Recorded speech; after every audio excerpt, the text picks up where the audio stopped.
Why won't let me remove?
Dr. Eric Kelly III and a host of phenomenal speakers from all around the globe for this 7-day virtual event that you don't want to miss. The mission of the Black Business Expo is to raise scholarship money from kids all the way from high school all the way from college. The Black Business Olympics is one of the largest Black business showcases in the world. It is an opportunity for businesses and companies to showcase their businesses globally. We are going to be giving away laptops up to $5,000 away to students. Again, I'm Olivia Appleberry, the founder of 2 Cents Finance and one of the speakers for the expo. I am so excited to see you there. For more info, go to www.blackbusinessexpousa.com or call 919-308-9090 and hope to see you there.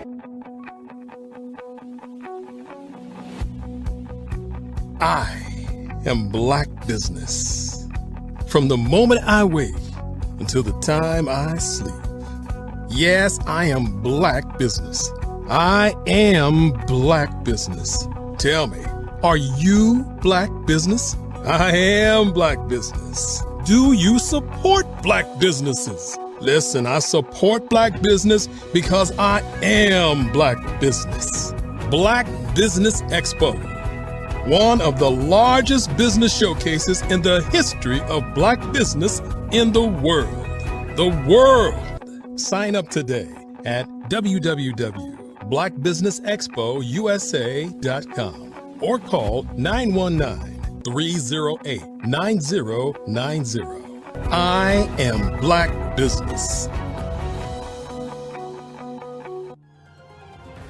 I am Black Business. From the moment I wake until the time I sleep, I am Black Business.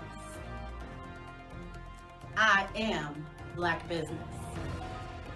Are you Black Business? I am Black Business. Do you support Black businesses? I support Black business because I am Black business. Black Business Expo, one of the largest business showcases in the history of Black America in North Carolina. Sign up today at www.blackbusinessexpousa.com or call 919-380-9090. I am Black Business. I am Black Business. From the moment I wake until the time I sleep, I am Black Business. I am Black Business. Are you Black Business? I am Black Business. Do you support Black businesses? I support Black business because I am Black business. Black Business Expo, one of the largest business showcases in the history of Black America in North Carolina. Sign up today at www.blackbusinessexpousa.com or call 919-380-9090. I am Black Business. I am Black Business. From the moment I wake until the time I sleep, I am Black Business. I am Black Business. Are you Black Business? I am Black Business. Do you support Black businesses? I support Black business because I am Black Business. Black Business Expo, one of the largest business showcases in the history of Black America in North Carolina. Sign up today at www.blackbusinessexpousa.com or call 919-380-9090. I am Black Business. I am Black Business.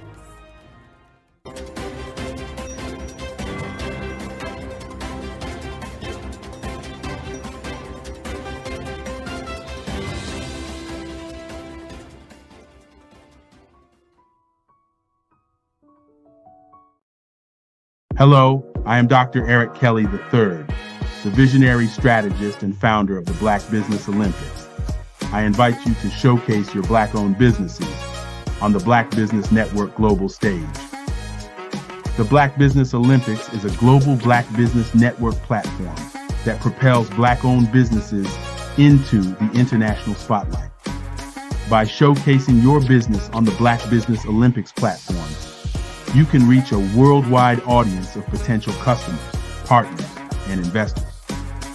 You can also establish yourself as a thought leader, an expert in your field, attract lucrative partnerships, and more speaking engagements. In addition, the Black Business Olympics platform provides a valuable opportunity to connect and collaborate with like-minded entrepreneurs and business professionals from around the world.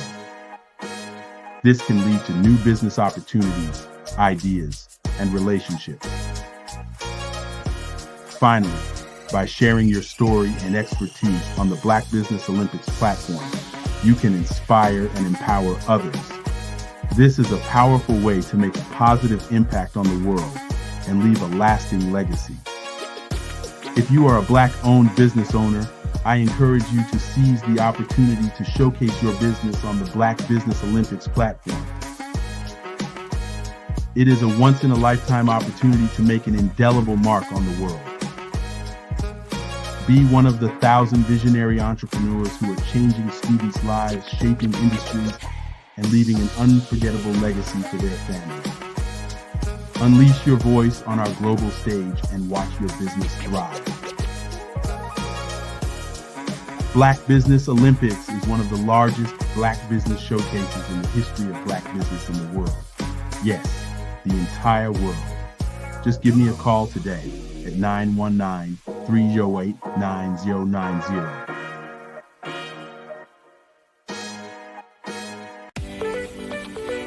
You are in the right place at the right time.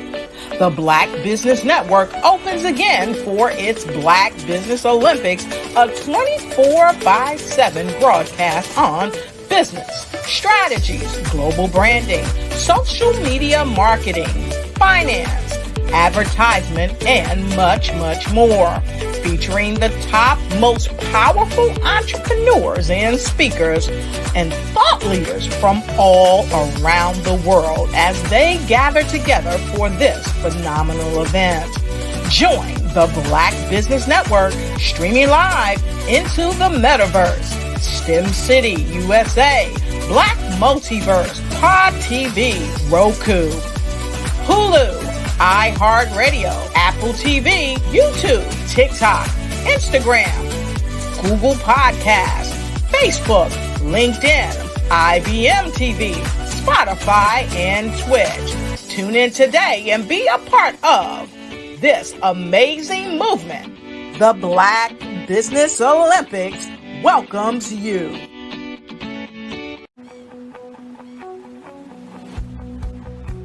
I am Black Business. From the moment I wake until the time I sleep. Yes, I am Black Business. I am Black Business. Tell me, are you Black Business? I am Black Business. Do you support Black businesses? Listen, I support Black business because I am Black Business. Black Business Expo, one of the largest business showcases in the history of Black business in the world. The world. Sign up today at www.blackbusinessexpousa.com or call 919-308-9090. I am Black Business.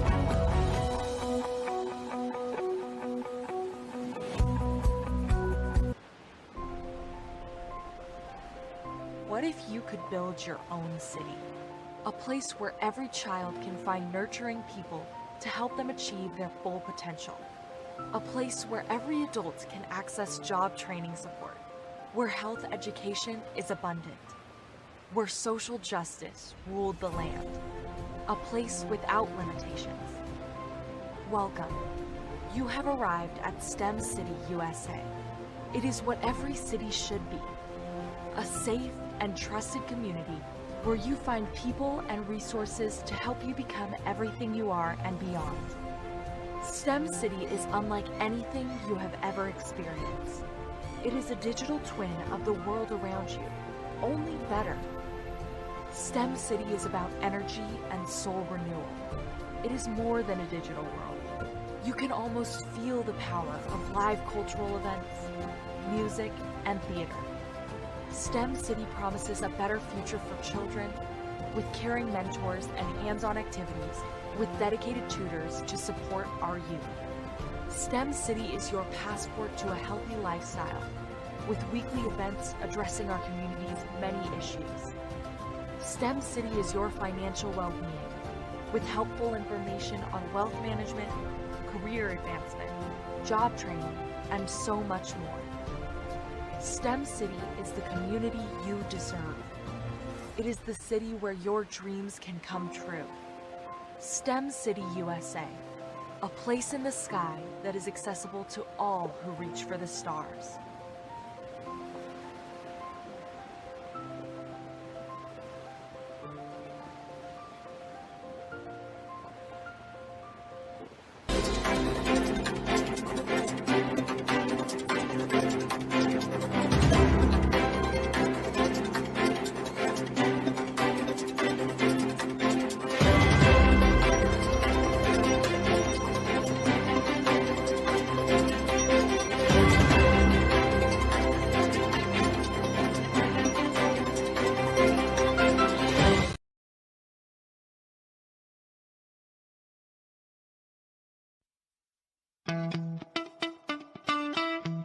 How many times have you been asked to help someone you didn't even know, a student, a business entrepreneur? Or did you ever even ask, where did they end up? That business, that friend, that entrepreneur. Well, just maybe they ended up in a gang, bankrupt, homeless, or worse, dead. Maybe they turned to crime, drugs, and alcohol. Did you ever wonder? Did you destroy their dream, or was your life always so easy? At the Black Business Olympics, we started a movement to help students complete. Give them hope and foster success. Help them to leave their dreams of providing laptops, computers, and up to $5,000 in scholarship funds. Today, we ask you to help a student, a business owner, or an entrepreneur to realize their dream by sponsoring them, supporting them, and buying from them. Consider this. With $1.6 trillion in our Black community, we only ask for a small donation for our students, our businesses and our entrepreneurs. And you can change a life today. So I ask you, what are you going to do? Sit on the sideline and watch our students in high school be leaders, miss out on their dream from lack of resources? Or are you going to donate to the movement and change their future and yours as well? Give us a call today at 919-308-9090. Change their life by investing with action to the Black Business Olympic Fund. The Black Business Olympics, one of the largest business showcases of Black business in the history of the world.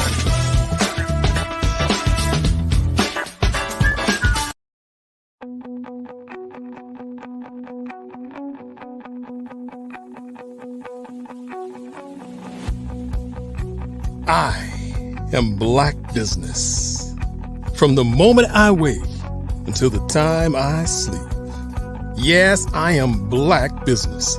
I am Black Business. Tell me, are you Black Business? I am Black Business. Do you support Black businesses? Listen, I support Black business because I am Black Business.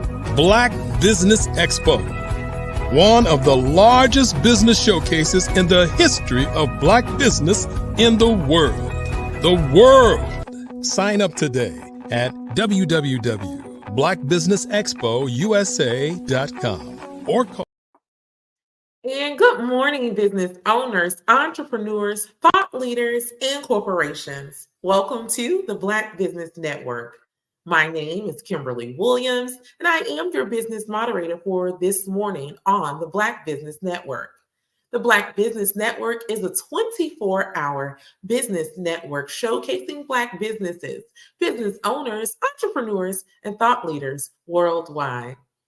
We have speakers from North Carolina, London, Singapore, Africa, Japan, and cities all over the United States. The Black Business Network is a global community. It's sharing its business knowledge to empower, inspire, and educate businesses about business. This morning, I want to bring to you our first keynote speaker by the name of none other than Alan Thornton. He is an author of Money for Your Mission book and workshop series. He's the founder of the 40-Acre Conference and I Am a $1 Million Dad platform. He's a former enterprise software sales director. He is a real estate investor in single family and commercial. He generated 1 million plus of revenue and over 700 clients with current tech company MFYM Incorporated. His platform is backed by the government officials, corporate executives, celebrities, investors, influencers, and entrepreneurs worldwide. Personally, he sold over 23 million of enterprise software licensing since 2011.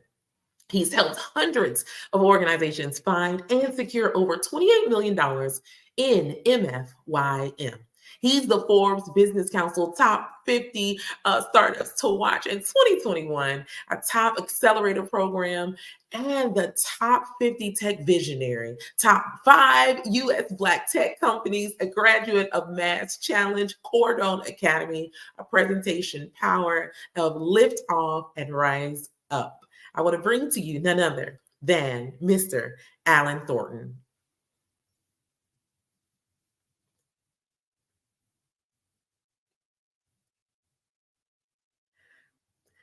So good morning to you, Mr. Alan Thornton. It's so great to hear from you.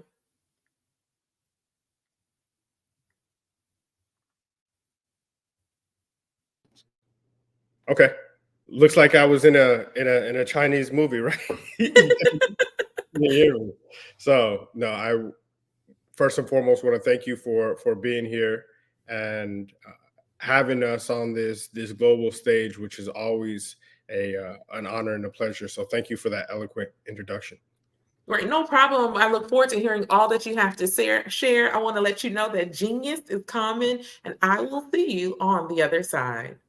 Excellent. Thank you so much. And I want to share a few things with you, share some thoughts and ideas with our time today. Although it may not be long, it will be impactful. So my name, as Miss Kimberly Williams so eloquently stated, is Alan Thornton.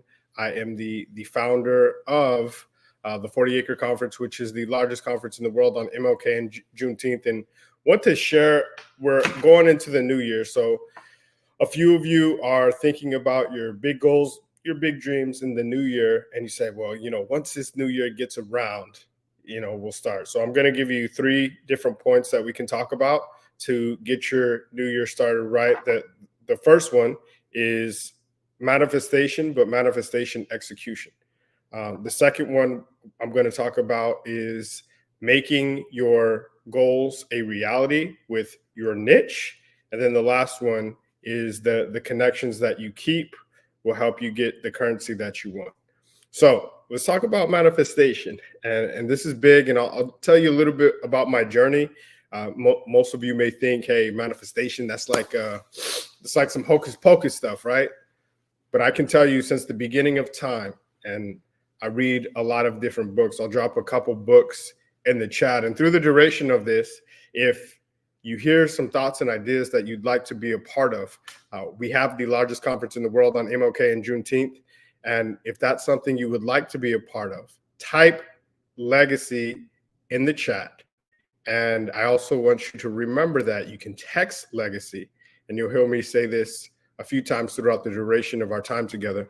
You can text legacy to 888-111, and you'll have a special opportunity to join us either virtually or in person. So talking about manifestation, there's a couple books, and I'm gonna drop book links. My goal in this time is to give you maximum value. So there's 3 books that really have changed the landscape of entrepreneurship as a whole, not only African-American entrepreneurship, but just globally in every race, in every nation. These books that I'm about to tell you have sold hundreds of millions of copies globally. Number one is, and this is my favorite book, is Think and Grow Rich. And Think and Grow Rich was a story that was put together took about 25 years plus to put together. Napoleon Hill went and studied some of the most famous, most successful entrepreneurs in the early 21st century, right? And at the turn of the Industrial Revolution, the Rockefellers, he studied the Vanderbilts, he studied Henry Ford. And what he found is there was a common set of traits throughout them all. And I'm backing up this manifestation theory with the facts and the evidence of it actually coming to fruition from successful entrepreneurs that have came before us. So what he found is each one of these men that were highly successful knew they were going to be successful before, not necessarily knew that they were going to have a straight path, but they wrote down exactly what they wanted. And as they went through the duration of their journey, they found a way to actually achieve it. There's also a book called The Richest Man in Babylon. So the Think and Grow Rich was based in, the 1900s to about late turn of the 20th century, right, into about 1930, right? One of the best-selling books of all time.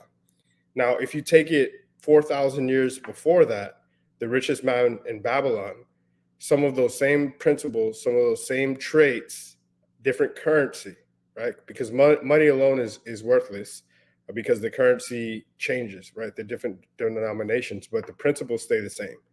And throughout manifestation, one of the richest people in the world, King Solomon, and it talks about how he believed, and he had something that was more important than anything else, and that was wisdom. And he gained that wisdom through experience. He gained that experience through making good decisions. He made good decisions because he made a lot of bad ones before that. And so did his father before that. If you know the story, won't get too deep into that, but each one of these historical figures since the beginning of time have used manifestation And not only that, and we'll go into actual execution, but knowing what you want, and more importantly, knowing why you want it, is going to be important for you to have the best new year that you've ever had before. In 2024, people say, yeah, well, once I get all my ducks in a row. I remember I run every single morning and listen to either Les Brown or Eric Thomas, and Les Brown talks about getting your ducks in a row, right? Once I get all my ducks in a row, once I get everything taken care of, I'm going to really start moving. But he said, you ain't ever going to get all those ducks in a row. So the time is now, right? Tomorrow, yesterday's gone. Tomorrow's not promised. That's why they call today the present. So what we really need to do is have a sense of urgency in our execution to do it right now. Another book is called As a Man Thinketh. And this is so powerful because it's kind of a mixture of the two, the Think and Grow Rich and the Richest Man in Babylon. As you think and speak those that are not, those things that are not, as though they are, eventually they'll be. Whatever you focus on really magnetizes. So to give you some key steps, one, focus on really what you want. A lot of people, you see these vision board parties, everybody's having them. It's a good time. 90% of all vision boards do not have a plan for execution after. It's good to visualize, but then taking a step further and actually putting pen to paper. One is saying, hey, why do I really desire this, right? Is this something that is just fun, part of a vision board party, or do I have clear steps to execution? So here's a kind of a journey, and you can write this down. If you like some of the things that we're saying and would like to join a group of eloquent individuals that can help you get to the next level, text legacy to 888-111. We would love to have you at our next conference. So if you look at your vision board, right, next time you're going to change the landscape of your next vision board party. Let's say you have 20 pictures. People have the house, people have the car, people have that perfect relationship, probably doing some great things with their kids, that six-pack, right? They have, and Eric Thomas says something, whatever you say that you want to do, there's 1,000 actions that go along with that, right? If you want a six-pack, right, you're going to have to move a little bit different. You're going to have to get up and run. You're going to have to eat a little bit different. And those, if you look at 365 days, there's probably 3 choices every single day that you have to eat in order to get that, right, that result that you want. So desire what you really want. If you love ice cream and you love eating the gumbo and soul food and all that, like the desire versus you reaching that goal may not match up. So be 100% real with yourself and look at your top 3 goals, right? If you have 20 pictures on a vision board, look at your top 3 goals, maybe top 5 goals, right? If you have 20. And then I want you to rank them from a scale of 1 to 10. How much do you desire each one of those things?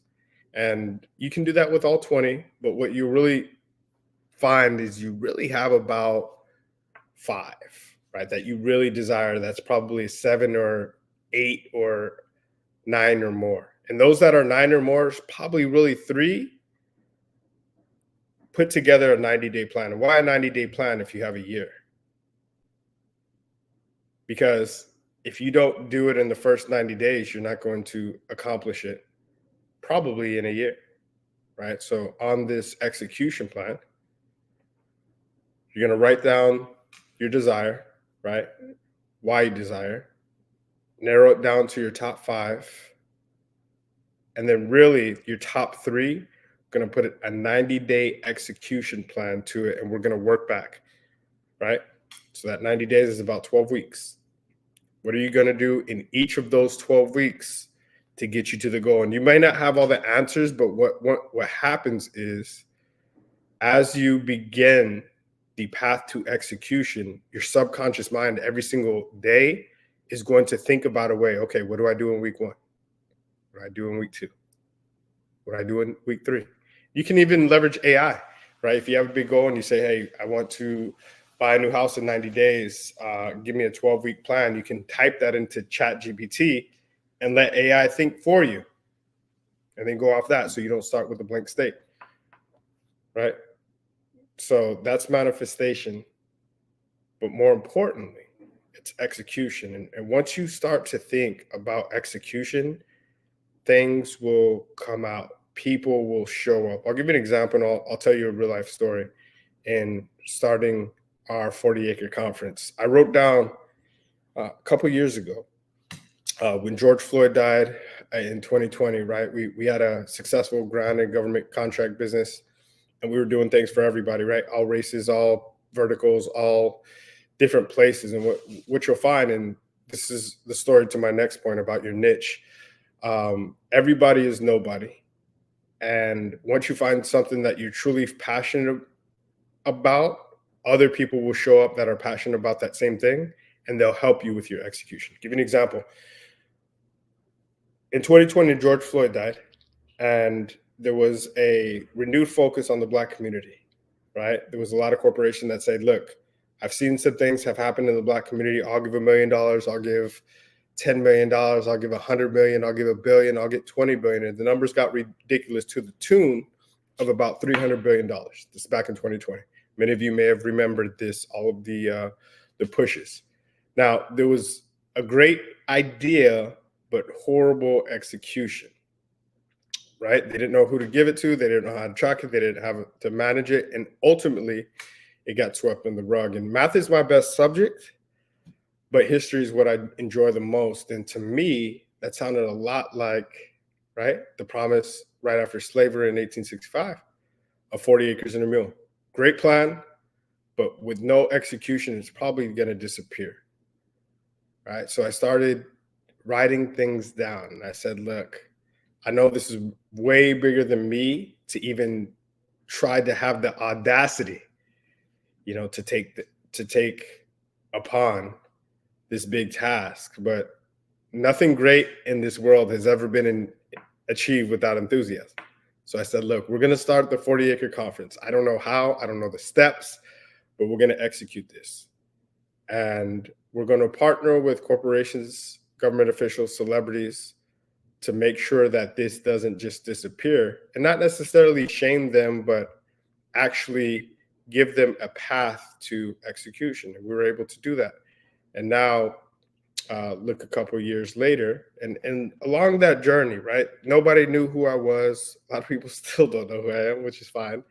But they know the name 40 Acres, right? They know the name, and that was a niche. People were attached to the bigger goal, not necessarily it wasn't just the Allen show, right? It was 40 acres. Okay, how can we do that? And other people started to tap in on execution. I'll give you an example. I went to Black Wall Street on the Centennial because I didn't know how to execute. And I said, look, I'm gonna bring some people along the way. And I met a few guys in a small room in Tulsa, Oklahoma, right?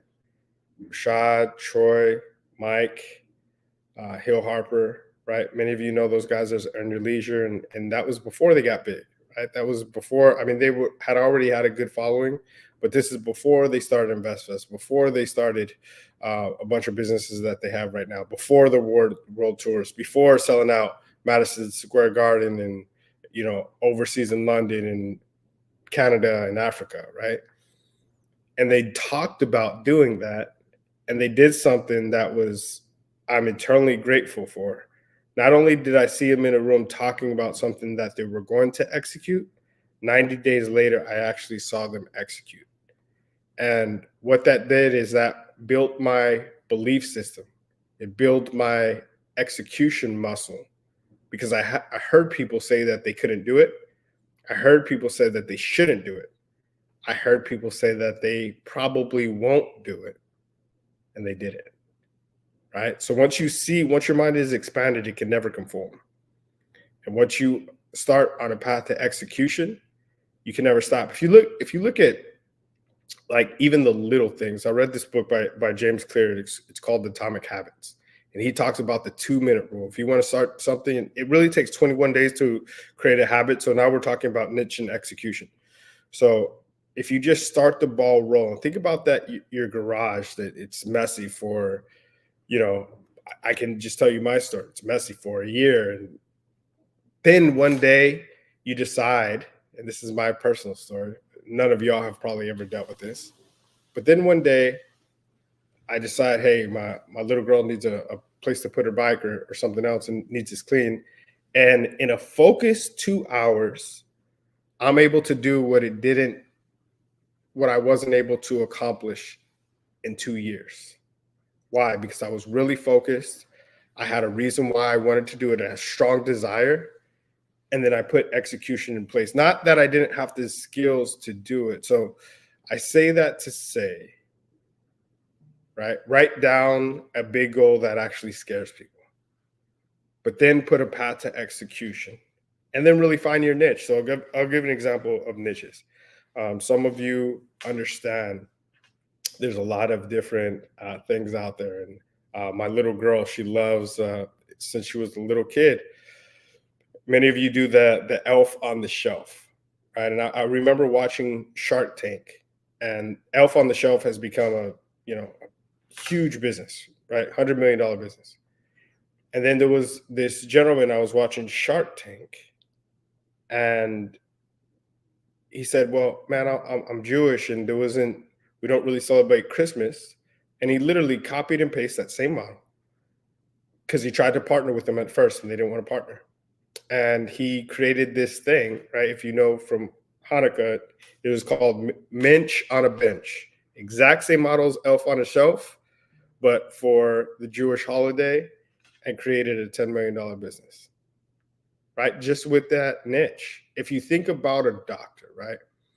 There's a lot of different doctors out there, but the specialists make the most, right? The anesthesiologist, the brain, all those different specialty doctors. So whatever your niche is, now that you have manifested and wrote down and have a strong desire, know exactly what you want, get really focused on whatever your niche is going to be, right? Could we service everybody and do everything? Yes, but we're very focused on the Black community on MLK and Juneteenth. If that's something you'd like to join us, text Legacy to 888-111. That's important. The niche is important because just like gyms, right? There's a lot of, this last week I was at the Beast Mode Games, which is like a CrossFit competition. And there's a lot of different gyms out there that specialize. Hey, we specialize in trainers that specialize. We specialize in corporate wellness, right? We specialize in helping athletes that have retired, right, stay in shape. We focus on pretty girl fitness, right? And you see all these different gyms and niche thing, all that do the same thing, but they attract a different type of clientele because of their messaging. So whatever it is that you do, get really clear, and you can always expand. People say, oh, but I'm missing out on XYZ.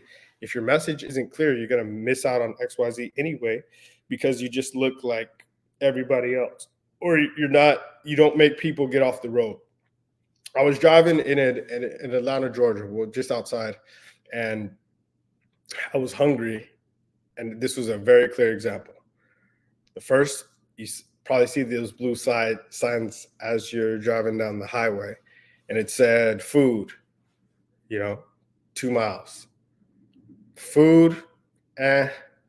Didn't really make me get off the highway. And then you see the different types of food. Do you want Chinese? Do you want fast food? Do you want barbecue? And there was this soul food restaurant that I never saw. Okay, they put soul food on the sign, right? But we're in Georgia. So I go out there and I get off the highway because it spoke to the exact type of food that I wanted at that time. So you got to make people get off the highway, and your niche is going to do that. I'm going to give you a framework. And this is one that I didn't create. Just like Eric Thomas, I watch Eric Thomas and listen to him every single morning. He said, most people in life are lazy, right? You can beat half the people just by showing up, even if you have average skill, because you can have phenomenal will and be very focused on what you want to do. And not to say or take anything away from everybody else, but once you find your niche, you can become the greatest at what you do and the best in the game. You know the way to become the best in the game? Make sure nobody else is playing it, right? And you can do and have your niche. You can be the best soul food place in Macon, Georgia. That's off Highway 69, right? Nobody did it better, right? Because you're the only one there. You could do that same thing with your niche. And so many people say, wow, we're excluding people. No. I'll give you the Facebook example. And I remember one of my mentors told me this. He said, Alan, look, you grew up, you're around the same, right? I'm 37, around the same age as Mark Zuckerberg, right? I graduated at the same time, went to college at the same time. And I remember when Facebook first came out.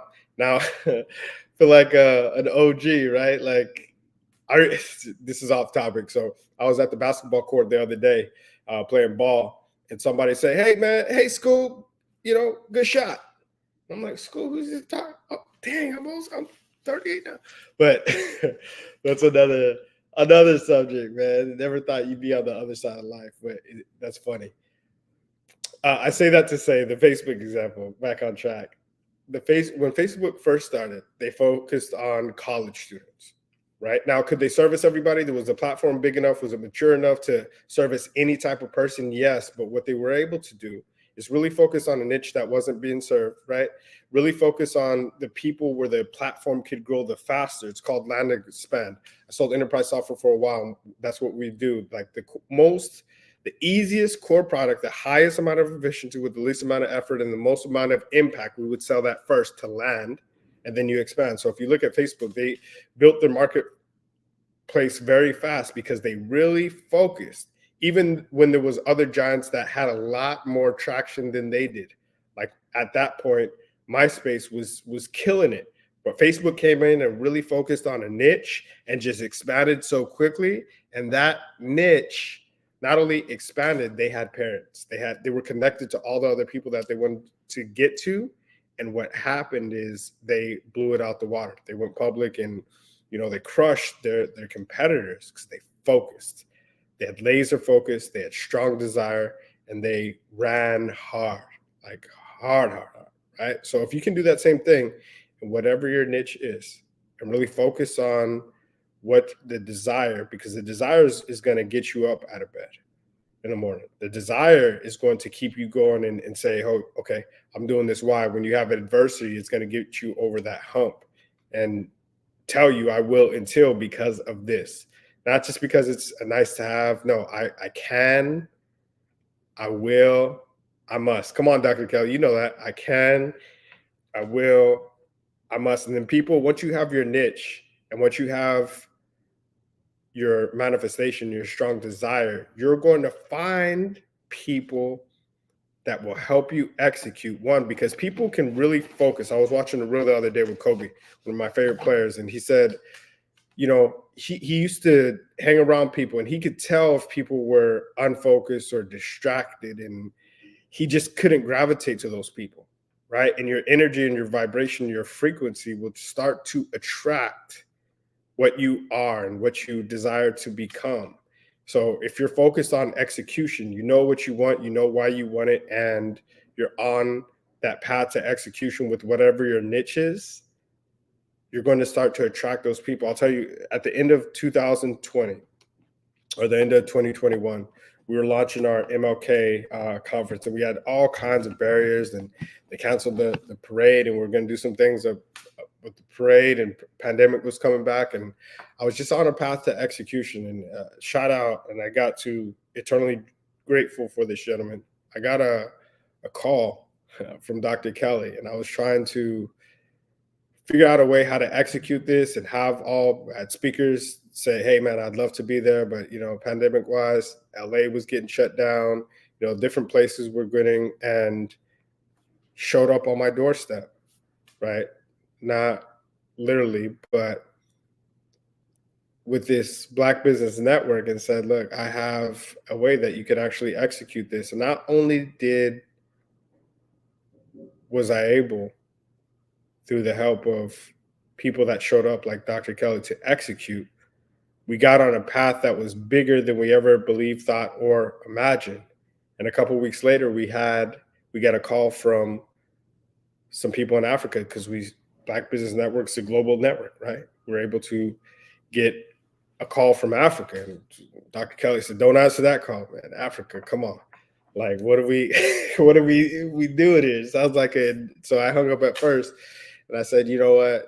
It sounds, I don't know, all the pieces aren't there, but I feel a pulling on my spirit to do this. And I went to Africa, got diplomatic status over there, all because I was on a path to execution. There was other people, hundreds of thousands of miles away, that had a path to execution for their own initiative, and brought me over on one of the most incredible trips of my life, right? And brought me over to Africa, all expense paid. And you find a place where you're experience what we call imposter syndrome, right? I remember sitting in the back of this car and this limo and this police escort. And for those of you that have ever been to Africa, there's roads, but there's no like lines.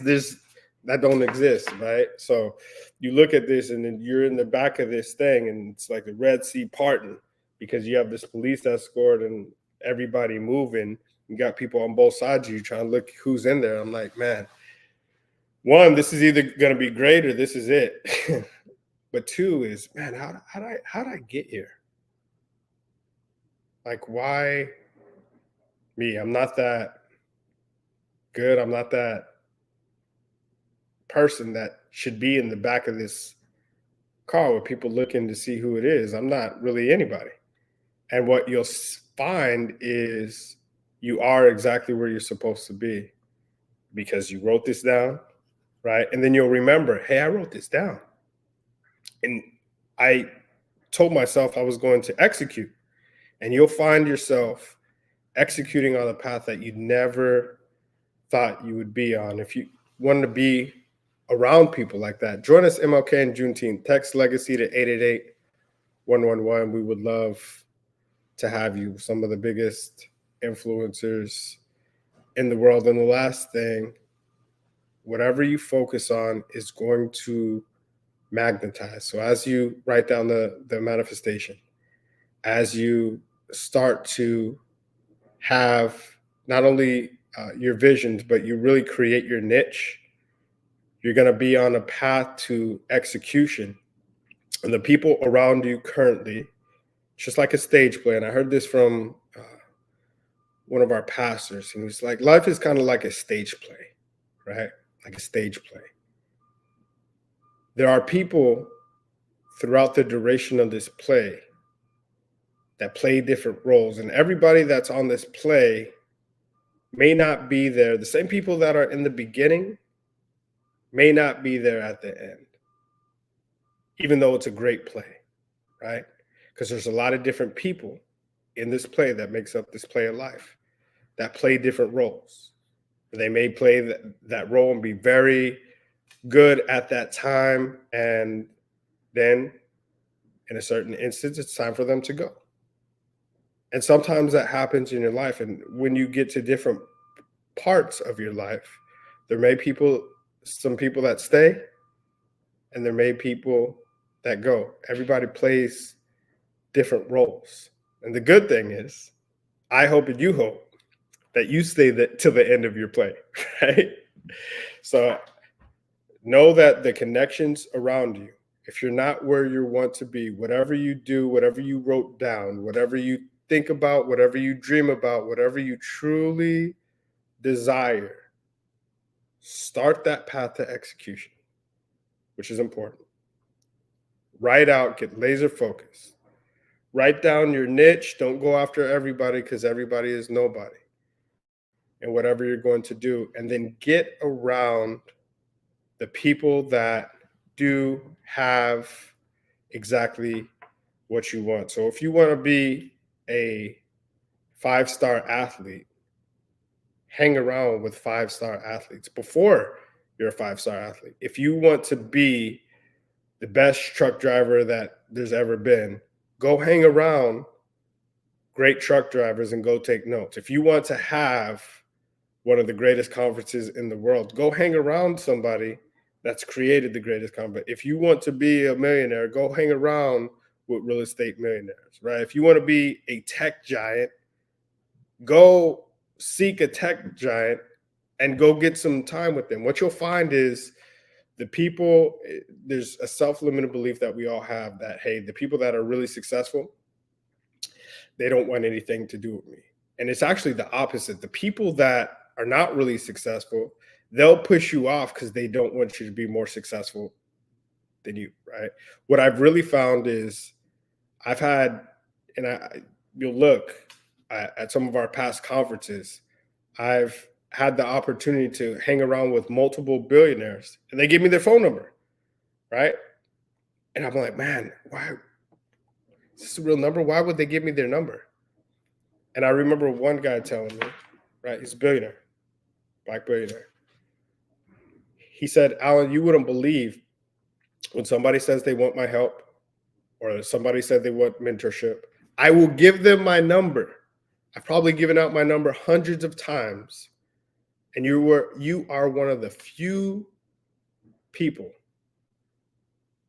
that actually call me back, right? This is a billionaire with a B. So the fortune is in the follow-up. Once you figure out exactly the crowd that you want to hang around, follow up with them, right? Send them not only an email, send them a video message, right? You're going to say, y'all thought I was going to say postcard. Yeah, we don't do that anymore. But that's fine. That's old school, right? A handwritten note, but send them a video message, right? Hey, happy Easter. Hey, happy birthday. Merry Christmas. A video message. Everybody gets text, right? Everybody gets inbox message in the DMs. But if you don't know how, there's a platform called Loom or Zoom. Do it however you want, but take it on your phone, text it to them, send a video message just to say thank you. You know, give them gratitude, and you'll set yourself apart from a lot of people, because the people that are, what I found, that are really successful, they may not have the quantity of time that you're looking for because they're really busy and that's why they're successful. But they may give you a couple minutes of quality time that'll change the trajectory of your life. Right? So really, really do that. Really hang around the people that can really affect your life in a positive way. And to recap, if you'd like to spend some time with us and growing and building and changing the world for the better, text legacy to 888-111. I'll type that in the chat and you can join us. There's a special offer in there. So in recap, remember, write down exactly what you want to accomplish for manifestation. Actually execute it with that execution plan. I want you, each and every one of you, to pick a niche and hang out with the people that have the things that you want and follow up with them. That's my time. Thank you, Ms. Williams, for giving me this time and allowing me to share some thoughts and ideas with the audience today. Yes, no, thank you so much for that amazing and awesome and insightful talk. Thank you for giving us the blueprint, and hopefully those who have heard it are going to take it and run. Can you tell us one more time, if we want to contact you and we want to get in on your MLK Day, how do we do just that? So you can, and many of you may sound like a broken record, you can, if you'd like to be a part of it, either virtually, be a vendor, be a VIP at our Legacy Builder Gala, you can text Legacy to 888-111. You can also follow us at 40 Acre Conference on Instagram and on all platforms, LinkedIn, Facebook, at 40 Acre Conference. My direct Instagram is I am Mr. 40 Acre on Instagram. So anything 40 Acre, I am Mr. 40 Acre, 40 Acre Arts, and 40-acre conference, you can find us. Nice. I look forward to coming down and being a part of this 40 Acres conference. It was great to hear from you again, Mr. Alan Thornton. Genius is coming, and I will see you on the other side. Have a blessed day.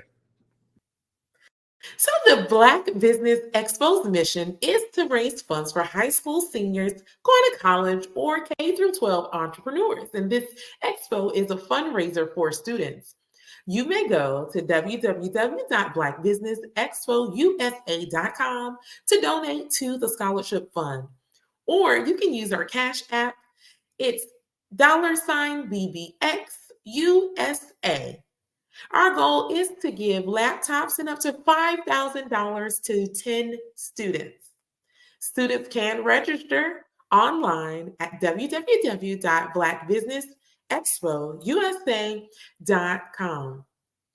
I want you to understand that every dollar counts. So we want to remind you to donate to the scholarship fund today. Now, we want to thank our Black Business Expo USA sponsors for December 2023. And they are North Carolina 100, Moody Capital Partners, Suede Soul, Lotus Roche Coaching and Training, Carolina, Virginia Minority Supplier Development Council, the Step Management, BHS and Associates, 5-Star BBM Media, Margie McLean Foundation Incorporated, Hello LLC, Genius is Common, Earth Essentials, Milani Shani Global, Executive Women's Success Institute, The Quality Coaching Company, Superwoman Business Services, Creative Force Studios, Lee Entertainment, Artistic App Design, and the Black Business Expo USA. Genius is coming, and I will see you on the other side.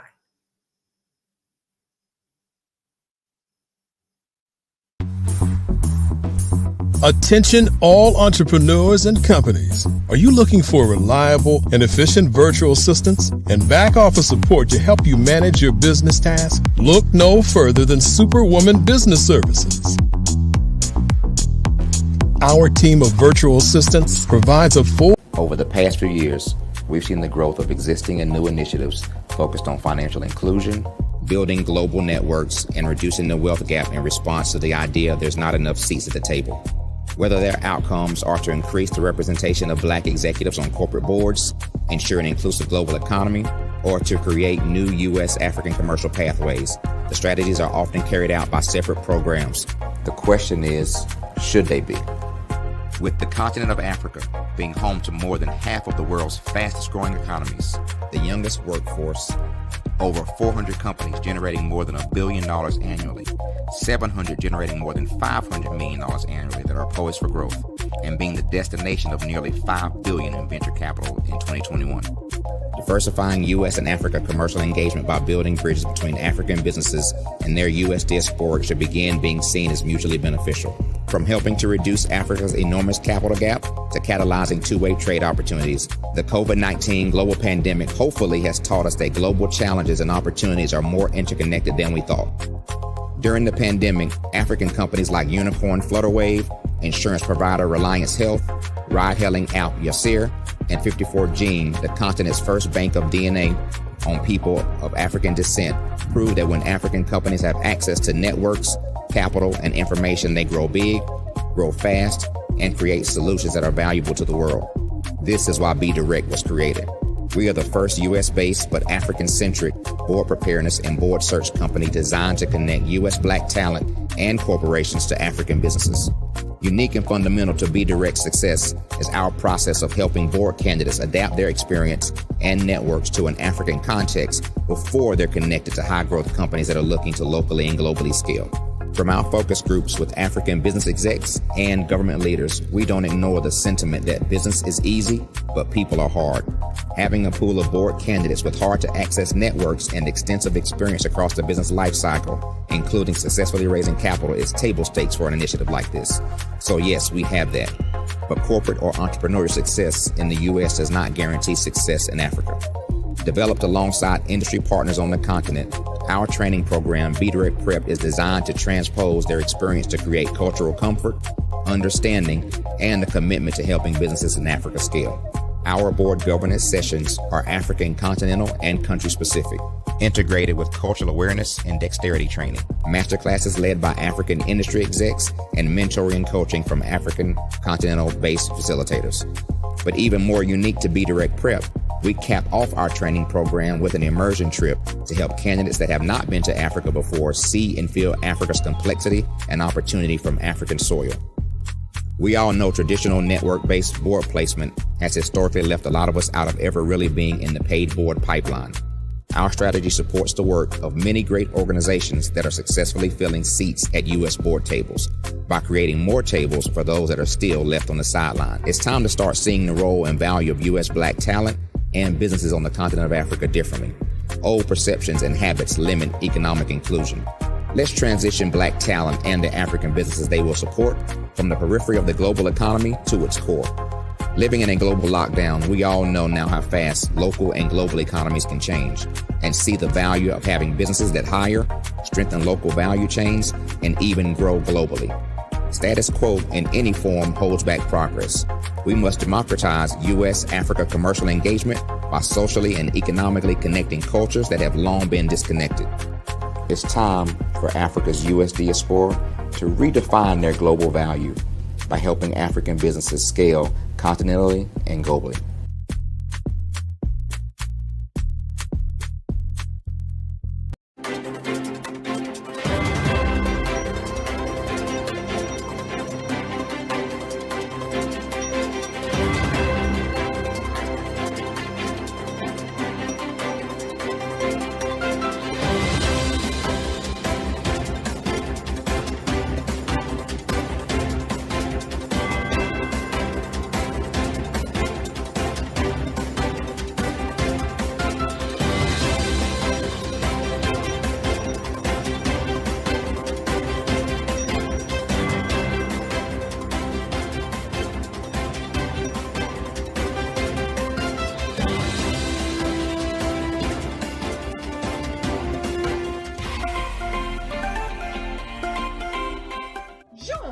Dr. Eric Kelly III and a host of phenomenal speakers from all around the globe for this 7-day virtual event that you don't want to miss. The mission of the Black Business Expo is to raise scholarship money from kids all the way from high school, all the way from college. The Black Business Olympics is one of the largest Black business showcases in the world. It is an opportunity for businesses and companies to showcase their businesses globally. We are going to be giving away laptops up to $5,000 away to students. Again, I'm Olivia Appleberry, the founder of 2 Cents Finance and one of the speakers for the expo. I am so excited to see you there. For more info, go to www.blackbusinessexpousa.com or call 919-308-9090 and hope to see you there.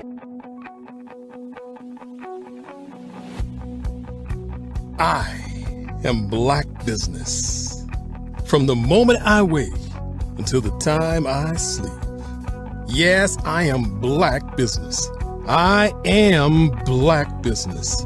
Tell me, are you Black Business? I am Black Business. Do you support Black businesses? Listen, I support Black business because I am Black Business.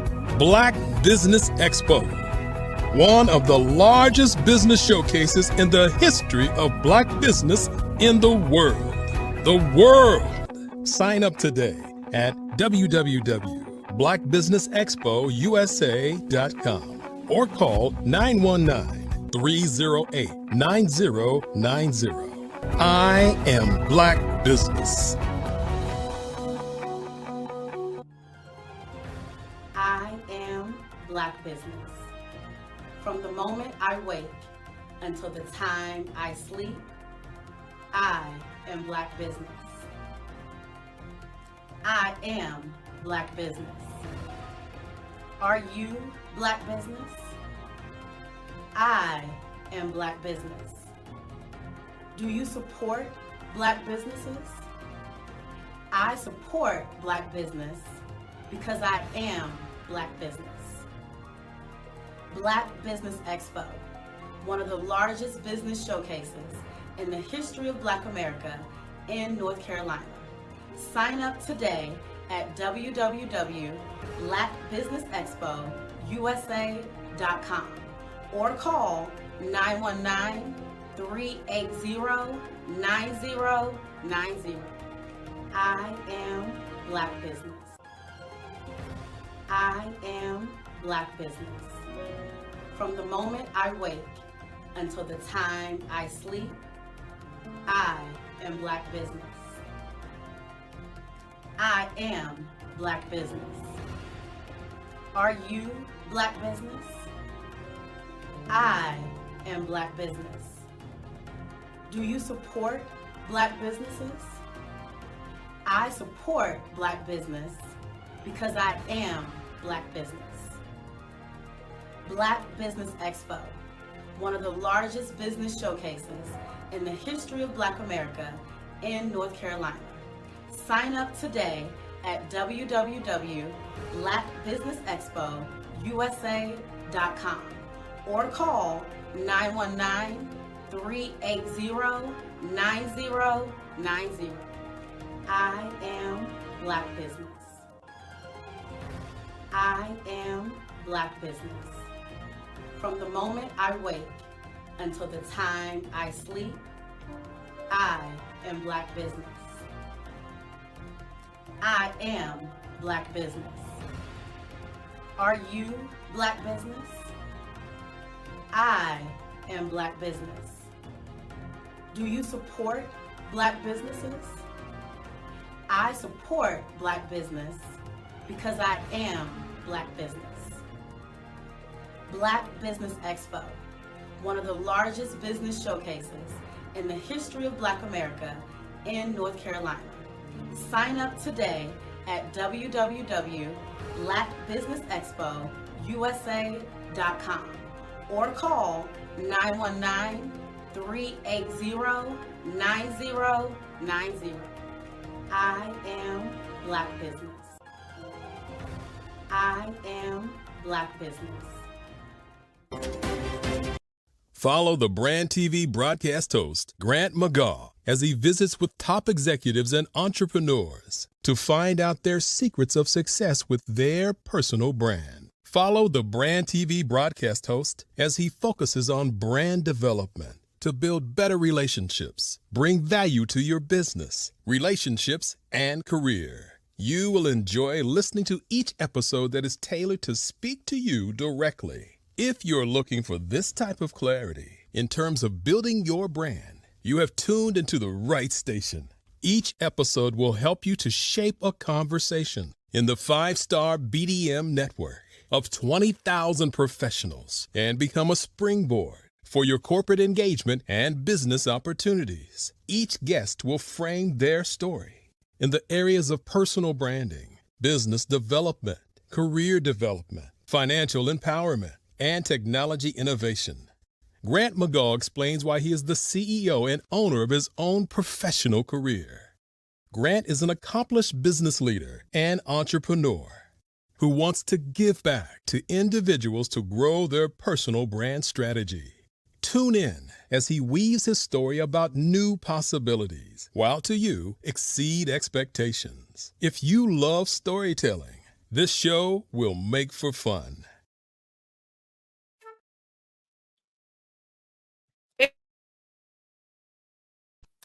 And good morning to you, business owners, entrepreneurs, thought leaders, and corporations, and welcome to the Black Business Network. I am Kimberly Williams. I'm your business moderator for this morning on the Black Business Network. And the Black Business Network is a 24-hour business network showcasing Black businesses, business owners, entrepreneurs, and thought leaders worldwide. We have speakers from North Carolina, London, Singapore, Africa, Japan, and cities all over the United States. The Black Business Network is a global community sharing its business knowledge to empower, inspire, and educate businesses about business. So grateful to bring to you today something called a Becoming a Change Maker. It's a conversation between two giants in the game. So our first speaker is going to be Mr. John Riley III. John is the VP of Business Services at ABA Intelligence. He has over 23 years of experience in the software application space, working for companies like Oracle and SAP. He has primarily worked in the consulting service sector, assisting organizations with their software implementations, business process changes, digital transformation initiatives. And so with John Riley III, there's also Mr. Grant McGaw. I'm so excited to bring to you and present Mr. John Riley III. How you doing? Oh, can you hear me? I can hear you. Yes, sir. How are you? You know what? I could not be better. How's it going today, Kimberly? It's going amazing. I look forward to hearing you and hearing from your expertise this morning. I want to let you know that genius is coming, and I will see you on the other side. Sounds good. All right. Good morning, John. How you doing, sir? I'm wonderful. I am wonderful. This is a great holiday season. It's a time to give back, to give freely, and to give generously. And I appreciate you giving generously during your time. And here at the Levon Center of Innovation, which you are part of the Levon Cyber Range, I want you to tell our listeners, our audience out there, I mean, not too many people are exposed or understand what a cyber range actually is. No problem, Grant. I mean, it's something that's becoming more and more needed as you understand what the cyber attacks that have been going on. So Cyber Range is really designed to help organizations, one, to come get cyber training awareness of understanding what a cyber attack is, how it affects them. I'd say executives for their responsibilities with it, but also coming to test out their plans for a cyber attack. Now, that's a lot of things people don't realize is how do I test out my plan when I have a cyber attack? What are my responsibilities as an executive, as a CEO, as a technical, what they call chief information security officer, and allows them to prepare for that. So when they do attack, now it's never about if they're going to get hacked, it's always when. And if you look at what's going on in the industry, and Grant, you know, like I do, it's not stopping. If anything, it's getting faster. And just to give you an example of that, in 2022, the ransomware attacks, I think, were over, 25 million.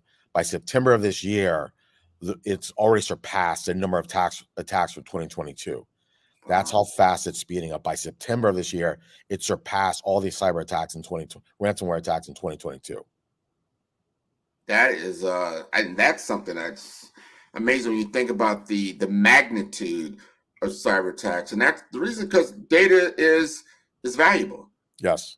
People want to hold that data. They want to get a hold of it because they can utilize it for their own nefarious activities. We understand, we talked last time, it's a $6 trillion industry. $6 trillion. $6 trillion. That's amazing, isn't it? Yeah.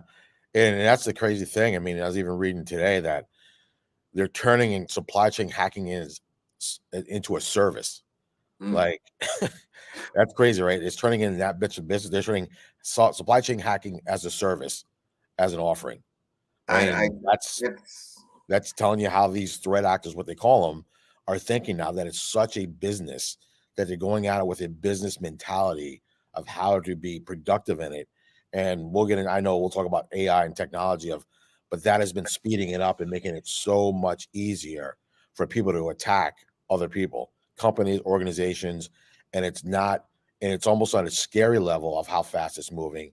And the predictions for 2024 and 2025 are going through the roof of what to start preparing for now. And this is something to take note. A lot of the people that are listening are business owners, they're entrepreneurs. They have infrastructure. They have, it's your current digital landscape and what that looks like. It's people, processes, and then as obviously there's different softwares that are involved. You help people to understand what will happen during a crisis, during an event. Just to say, it's like right now, everybody's kind of enjoying the holiday season. Things, there's maybe a skeleton crew somewhat, in the office.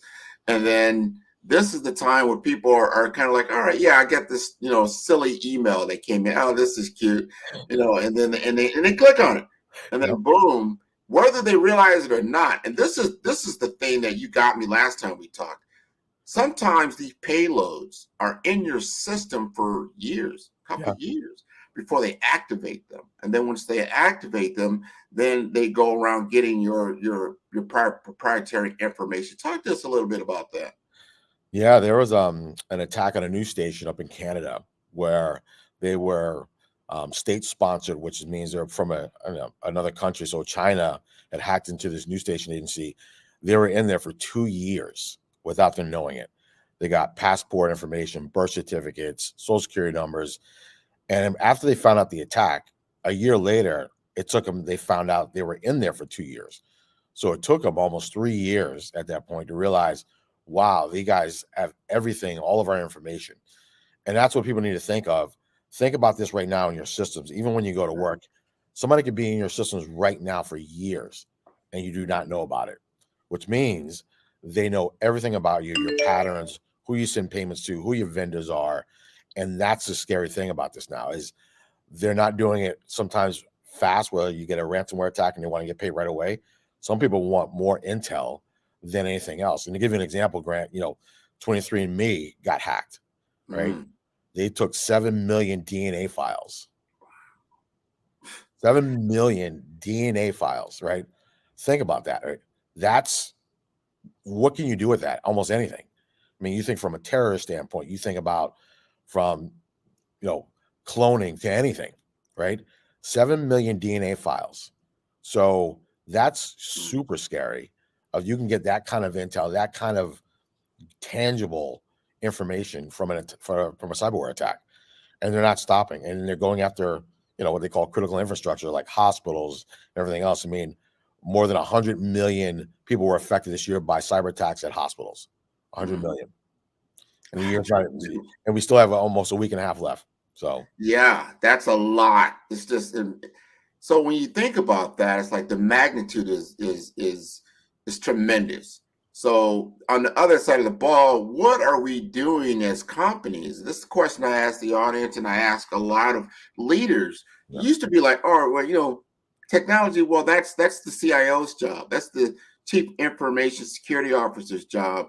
And now we start to realize, and we talked about this, and we'll talk about it again, that no, you're responsible as a fiduciary officer for what happens to your data. This is no longer a technology issue. This is an enterprise-wide issue, right? It comes down to a people problem at that time, where a lot of people think they're hacking in and getting into the systems. A lot of it because of the phishing scams or phishing emails, about 3.5 million are sent daily, right? They're relying on people to give them access to their systems. And without proper, I'd say, consistent cyber awareness training and understanding of this, you're making it so much easier for them. And it's kind of, we talked about this last time when MGM casinos got hacked back in September. They got in through a phone call of calling in, pretending like they lost their password, and they gave them access over the phone. And at that point, they shut down all the casinos globally. So it's really this awareness of the people. It's not just a technical person sitting at his desk trying to prepare, I'd say, trying to stop the attack. It's really, they're not even going that route. They're going straight to the people that they know get thousands of emails a day. They do it in different ways. You see it nowadays of, hey, here's a free Walmart card for $100. Here's this free thing, access it today. And that's what they're banking on. Kind of your pattern of free and everything else like that. And once they know that, once they've researched that, and they'll watch organizations' buildings and see people's lunch patterns, right? Seeing where they're going to lunch, everything. They'll get all this detail and then really play upon that and get into your systems through an easy way of just an email question and make it look very, very real. I know I got an email I think it was yesterday. It came from a bank, came from Wells Fargo, right? And Wells Fargo, it said in the email, hey, we need you to go in and check your account for frauded activity. The biggest problem is I don't have an account with Wells Fargo. See? I'm like, well, that's interesting. Interesting. But the first thing I did was, and I do this now, especially when I get emails from people I don't know or organizations I'm not really sure of, I hover over the icon of the email to see who it actually came from, to see that email address. Obviously, it wasn't from Wells Fargo. It was some Gmail account from something and something or other. Talk to us about that a little bit. Yeah, and that's part of the cyber awareness training for everybody, right? It's learning the tricks of how to hover over an email, how to hover over an icon, and seeing if that email address is coming from a credible source. And many, many people and organizations have been tripped up at it. We know a local city here, and here in Florida, like Grant, you and I do, where they did the same thing. They were working with a construction company, and they copied the construction company's email address, the logo, and everything, and requested a payment of $1.5 million. And because it was something that seemed that was familiar, they sent that payment out to them. Now, easily, I mean, you got to realize if they're always getting emails from this one organization, it didn't seem like it was anything out of the ordinary. But they were that slick that they changed the email address by one letter and got them to send that payment. And that's how they're doing it. They're really becoming very sophisticated in how they're doing it, of even hovering over it, but they have it so similar that if you look at it real quick, it's an easy thing that all of us can easily make that mistake if we're not paying attention to it. 100%. That's the thing. And not all the tools. There's a lot of software tools out there. You know, we all grew up in the area of malware. You know, you get this malware, and then you get this information that checks down your computer, and you get all this googly goop, and you gotta get somebody to clean up your computer. That's still out there. There's spam filters. There's so many spam filters that are out there. You go to your email, and the cool thing about that is that when it goes into spam, it shuts down all the different outside links. So that's what's happening in your junk file. I don't think a lot of people realize that it actually kind of quarantines the email and then kind of looks at it, and then unless you qualify it, pull it out, and then go ahead and work with it. Yeah, but you've got to be paying attention to where the trust but verify is the term I always hear over and over again. No, it is, and it's that right there of constantly being on top of it. And all of us are very busy. And I also look at the threat to startup companies. Like, a lot of startup companies, they're not thinking of cyber attacks as they're starting these businesses of they can get hacked. And they're the ones most vulnerable because they don't have the money to do a ransomware attack. They don't have the technology in place to stop an attack. And once an attack hits a growing small business, it could stop their business instantly, right? They can shut them down, and that's it. So it could be a year or 2 years you've been in business, and one cyber attack could literally take out your business, and that's it. They can take all your funds, find a different way into your accounts. And that's where cyber awareness training and preparedness is becoming more prevalent for a lot of people and organizations now in this new age of AI and automation. And, we talk about deep fakes, where now they can imitate your image and your voice, right? Yeah. Imitate your image and your voice to look and sound just like you, even in a video. That's how they're getting so sophisticated with this. And that's where technology is now coming into play in such a strong place with AI and generative AI, what they call large language models, of how these attackers are going after people, that it's I want to say paranoid, right? But you almost have to be a little bit paranoid, because you're like, I'm like, is this really a person? Is this really the right thing? Is this really the voicemail from the person that I know? Right? It's those things. And you don't think you have to think about that, but now what I've seen the past year and what's coming, you definitely have to think in that manner. Just like you got that, that email from Wells Fargo.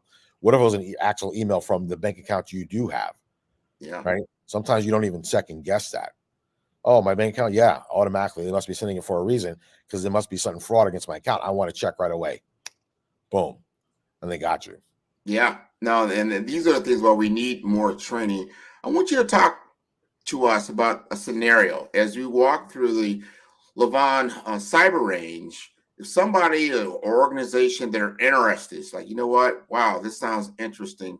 Talk to us about what you take them through, what they can expect to experience. Sure. Normally, we start with an executive briefing and an overview and awareness training.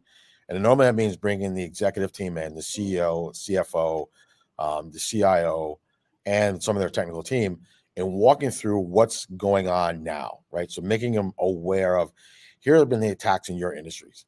Here's who's been affected. Here's how it's now affecting you. Here are the new laws and regulations that are coming down the pipe from the SEC now. What a lot of people don't understand is the SEC is now holding CEOs accountable for cyber attacks. Even if they weren't a part of what they call their incident response plan, which means how you respond to an attack, they're still now holding CEOs accountable for that. And some are even been going to jail.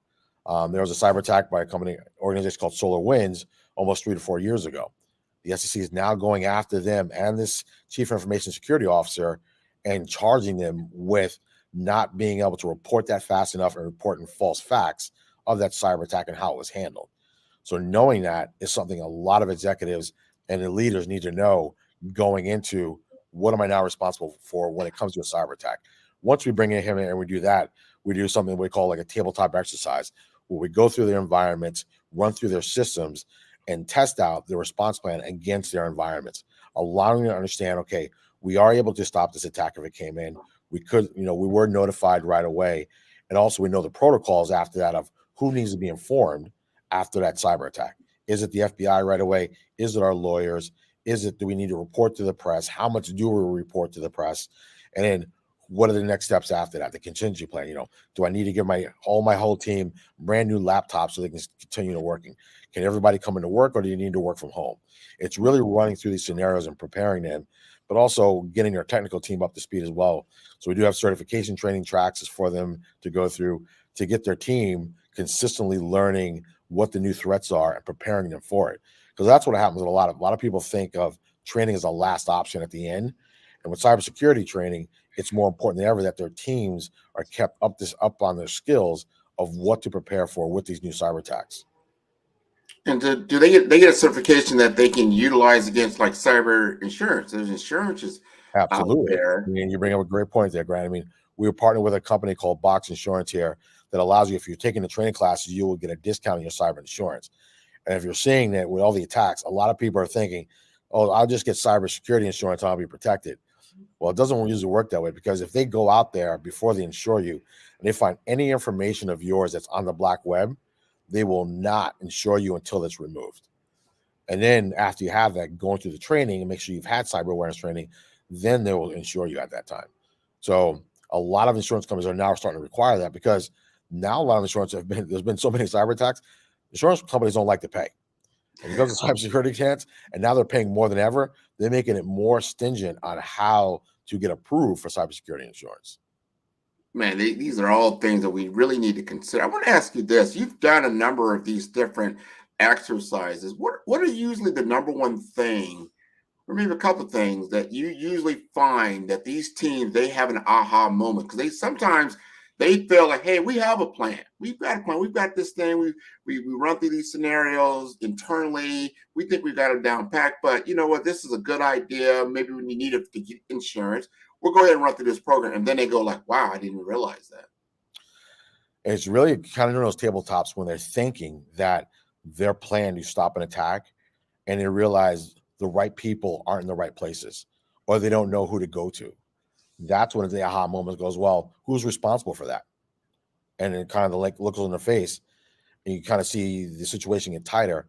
Okay, well, you're the CEO. Who should you be calling on your team? I don't know. Well, I thought as a better person know that your CISO doesn't handle that. The person on his team handles that. Now, who does he call, right? Who does he stay in touch with? And once they start seeing that there's not a strong communication in their plan of the action items or the next steps, that's when I was like, okay, we need to do this again, and we need to update what we're doing, because now there's new attacks out there that we're not prepared for. So we normally tell people, you might do a tabletop exercise in January, but by December, the technology moves so fast that your response can no longer respond to an attack. And this is why keeping up consistently with that training and the exercises allows you to prepare for that. like we talk about, I was in the military as well. It's that muscle memory of consistently keep doing it to where it happens and you don't freeze, right? You respond to it in a way that you've been trained to do that. And that's the biggest thing. And one of our partners here talks about, he's work with companies. He tells us when you're on fire, they teach you to stop, drop, and roll, right? Well, when you're on fire, you see people, they just keep running, right? Because it's not practiced all the time. Even though they were told stop, drop, and roll, it doesn't matter. So even if you've done your response plan or your tabletop one time, when it happens, say 4 or 6 months later, if you haven't been practicing it, you're not going to react that same way you thought you were. Very true. Very true. I work with you and your team as an affiliate. Yep. And what I've done is talk to a lot of my different clients, different accounts that I have about cyber training, about cyber awareness, and what's happening. A lot of times, oh yeah, we do that maybe, a couple of times a year, or we might do some penetration, they call penetration testing, right? With somebody on the outside, they're paying them basically to hack their system. And they might happen, like I said, maybe a couple of times a year.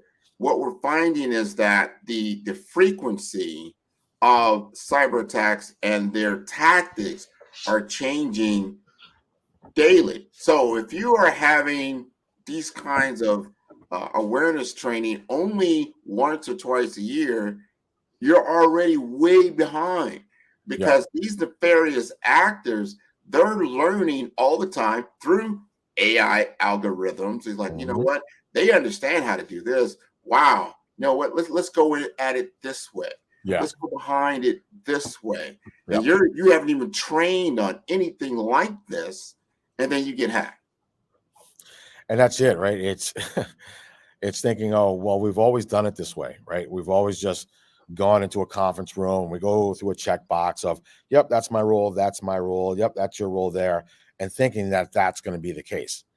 Well, I always call it, when military background, when rounds are coming down range, that piece of paper is not going to be anything you're going to refer to, right? You're going to be, what do we do? What do we do? And even though you thought you were prepared for it, you really didn't prepare the right way you should have, or consistently enough to be able to respond to it in a way that can address that challenge.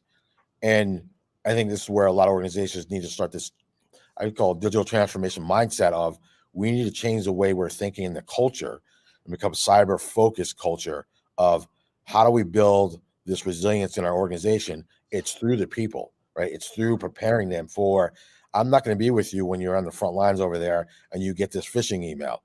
I need you to know that you can handle this when it comes in, and then report it to the people that need to report, like, hey, I just got this email. Can you give it to me? That way everybody else is aware of it and knows how to prepare for it. And that's a challenge, right? Because if you're not preparing everybody that's in your organization, not just technical people, but everybody that's underneath you working towards that same goal, it's really making it so much easier for these threat actors to come and attack you, because they know you're not prepared. They know your team is not looking at emails or understanding what a phishing email is or any of that. And they're loving that. They're like, we'll keep doing it. So you look at organizations that are hacked and don't prepare, they keep getting hacked after that again and again and again. Target's another one. Target got hacked 2 years ago. They got hacked a month ago and shut down the supply chain, because people know you're vulnerable and you still haven't addressed the issue. So they're going to keep going after you until you can stop them. That's it. They're going to keep exploiting you. I talk to people a lot about what happens right now. Yep. You can't access your data. You cannot access your desktop, your laptop, your phone. It's shut down. What is the implications of that? Everything. Think about it, right? It's everything, especially from a ransomware attack. I know an insurance company that was in Chicago that paid out $43 million in a ransomware attack. It's an insurance company. Once they found out that they couldn't get their stuff back, they paid the ransom. It depends on what industry you're in and how important that data is, right? Insurance, critical infrastructure locations like a power plant or hospitals or anything like that, especially hospitals. Hospitals again, over the holidays, Thanksgiving, I think 8 hospitals got hit, shut down, and then they're now blackmailing the patients because they got their data, right? Wow. That's, showing you the threat of, we don't have access to our data. How do we protect this? Now, I mean, this is patient. I mean, you think of HIPAA and everything, compliance. I mean, everything goes out the window at that point. You're like, all my information's out there. Now they can sell it. I mean, this is what these threat actors are doing. Then how do you, even let's say you paid the ransom, you paid the 43 million, how do you trust your data after that? How do you trust a thief that's already stolen from you just to be nice and give you back your data without anything happened to that data? They haven't massaged that data. I mean, that's the risk, right? It's like, I want to pay you this money, but how do I know I'm getting all my data back? And people that have known to pay the ransomware have gotten their data back, and it's all everywhere. It's just all over the place. So it's not even a challenge. It's not intact. So yeah, you got your data back, but then you can't even, maybe it's not even usable or not. Is it 20%? I mean, it's a mess, basically, what it comes down to. Yeah, it's a mess. I mean, and that's the risk, right? I mean, once they get your stuff and they can give it back to you, but it's not going to be an easy process. It's not like they're giving it back to you in the same format that they stole it. They're just going to throw it over the fence to you and go, thank you, have a nice day. And oh, by the way, maybe we left something behind in that data file and we're still in your accounts. Again, as you said earlier, like, you know what, I'm going to hack you again. Give me 6 months. You're going to feel good. I'm coming back to you because I've already planted something in there. And sometimes you can't see, your tools can't detect that anomaly because there's some kind of anomaly in your data that kind of explodes that payload. That's very, very interesting. That's the challenge, right? It's not knowing. It's like leaving a landmine behind that's just sitting there, right? Just leaving it, just let it simmer, let it, go through your files, everything else, and we'll just stay in here as long as we want and come back again and get another attack from you, right? I mean, they'll send cyber forensic people in there, and hopefully, I mean, that's what MGM did after theirs. They spent over $1 million on cyber forensic experts to see, hey, are we still safe? Is there still anything left in our systems? And that's where you take that risk. But a lot of organizations don't have that money, don't have the money to do that. So it's something that people need to think about after a cyber attack. And if you want to pay, and the FBI tells you not to pay ransom attacks, but it's still your organization, And to give you an example also, these threat actors are becoming so bold, right? So the SEC now has new rules that if you're attacked, you have to report to them within 4 days, right? So these ransomware attackers hit this organization. The organization never reported to the SEC. So what the hackers do, they called the SEC and filed a complaint that this company didn't report the hack that they did against them. Yeah.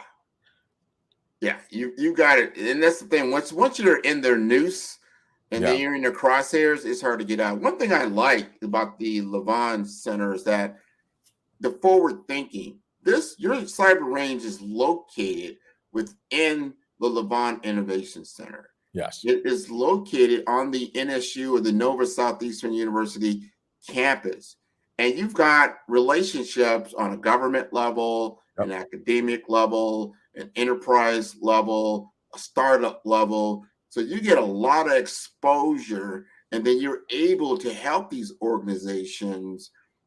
Does the cyber range give, like, I don't know if you call it a guarantee, but what is the expectation as they get through your program that they're going to receive? It's not necessarily a guarantee, but it's more they'll understand right away how important it is to consistently keep up with that training. I mean, Grant, I'm in the cyber range right now. You can see with my background, everything like that. You've been in here. When you walk in this, it's a military-grade cyber range that's been approved by the FBI, NSF, DOD, Cyber Command, all signed off on it as a military-grade range. So when you walk in here, it's like walking in the Pentagon.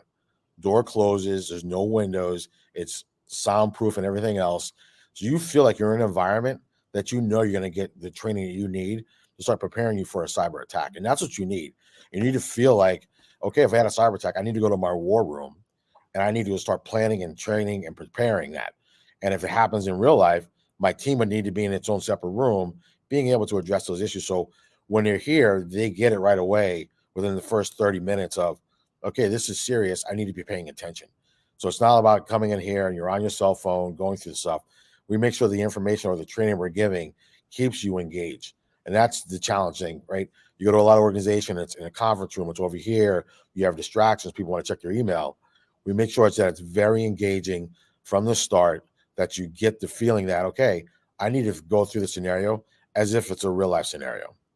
I like that. The reality of it, the authenticity of it. And I like what you said even earlier, like you have a plan, just like, I'm in the sports. I'm sure you're in the sports, right? Every coach comes out there and their team to come out there with a plan. This is what we're going to do. Here's our A, B, C, D, our contingency. But there's a team on the other side of, in this game that's coming out with their plan. They're going to implement it. And when you actually see the game, almost about 3 or 4 plays in, you throw out the plan. You got to reassess everything. I want our viewers, our audience to understand that you might have a plan, but when it actually happens, you're actually in a situation, that's when you realize, wow, plan A didn't work. Plan B somewhat, was there. Plan C, well, I didn't see my guy, going down and getting hurt. I didn't see someone else. All these other things, real life kind of comes into play, right? Yeah. And that's the way you look at it. I mean, we know that famous saying by Mike Tyson, everybody's got a plan to get punched in the mouth. Right? I mean, and that's really like a cyber attack. Once you get that first punch in the mouth and the eyes start tearing up and everything, and you're backing up and you're trying to get your legs underneath you, that's a cyber attack. That's that feeling of the unknown, like, where did that just come from? I didn't know it was going to be that powerful of a hit. Okay, do I have what it takes to fight back against this? And that's where, like you're saying, that plan B, plan C really comes into effect of, okay, what do I need to do? Do I need to move to the left? Do I need to move to the right? What do I need to do to stop the next blow that's coming? And you need to think about this as you're going through it, as you need to train in that same manner, like that reaction, that response of, okay, I know it's coming left because they're going left, not a problem. I can move past that. That's how you need to plan for your cyber attacks I know I'm going to get punched in the mouth. I just don't know when it's going to happen, but it's going to happen. It's inevitable. And a lot of organizations that kept saying it's not going to happen to me, it has happened. I mean, large organizations. I mean, our government agencies got hit in July, 7 of them, DOE. Now, these are organizations that focus on cybersecurity every single day. Now, if they can get hacked and breached, what's going to say that any other organization cannot get hacked and breached? Now, let me ask you this. So now we hear about the frightening realities of it. And let's just say, all right, I'm taking, John, you've convinced me. Yeah, I got our team. We are going to go ahead and take you up on cyber awareness training. And give us just like 4 or 5 different tips that an organization, like, some digital hygiene, we'll call it like that, they can do like right now. We got our audience. They're sitting there like, you know what, this is important. Give me some tips right now that I can begin to utilize before I take the training so I can get better prepared. I think it's really understanding what you have in place now. Like, you ask yourself, hey, if I walked in my office today, if we got hit with a cyber attack, what would our response be? So it's really just going through the basics of how would I do it now? Do I think we can handle it? Who would I need to talk to and understanding that? If I ask people around me, understanding, saying, hey, anybody in the hallway, do you think if you could identify a phishing email? Do you think you be able to understand something? And who do you send that information to if you think it's a phishing email, right? Understanding that whole protocol internally, preparing yourself so as you come in, you can understand where you're weak and where you're strong. And going, okay, I think we're strong here based on these things here, but I think we're definitely weak here. And this is where we need a lot more help. And even on the areas that we're strong, how can we get stronger in those areas that I think we are? And do we have the right personnel in place, right? And a lot of organizations, they have people that wear many hats, especially on the IT side, where you don't have the budget to hire a highly technical person or the right person, someone that's been on the job doing what we call OJT training, right? On the job training, trying to learn as they go along, and they have all this pressure on them. I mean, the technical people have a lot of pressure on them because they're that front line of defense.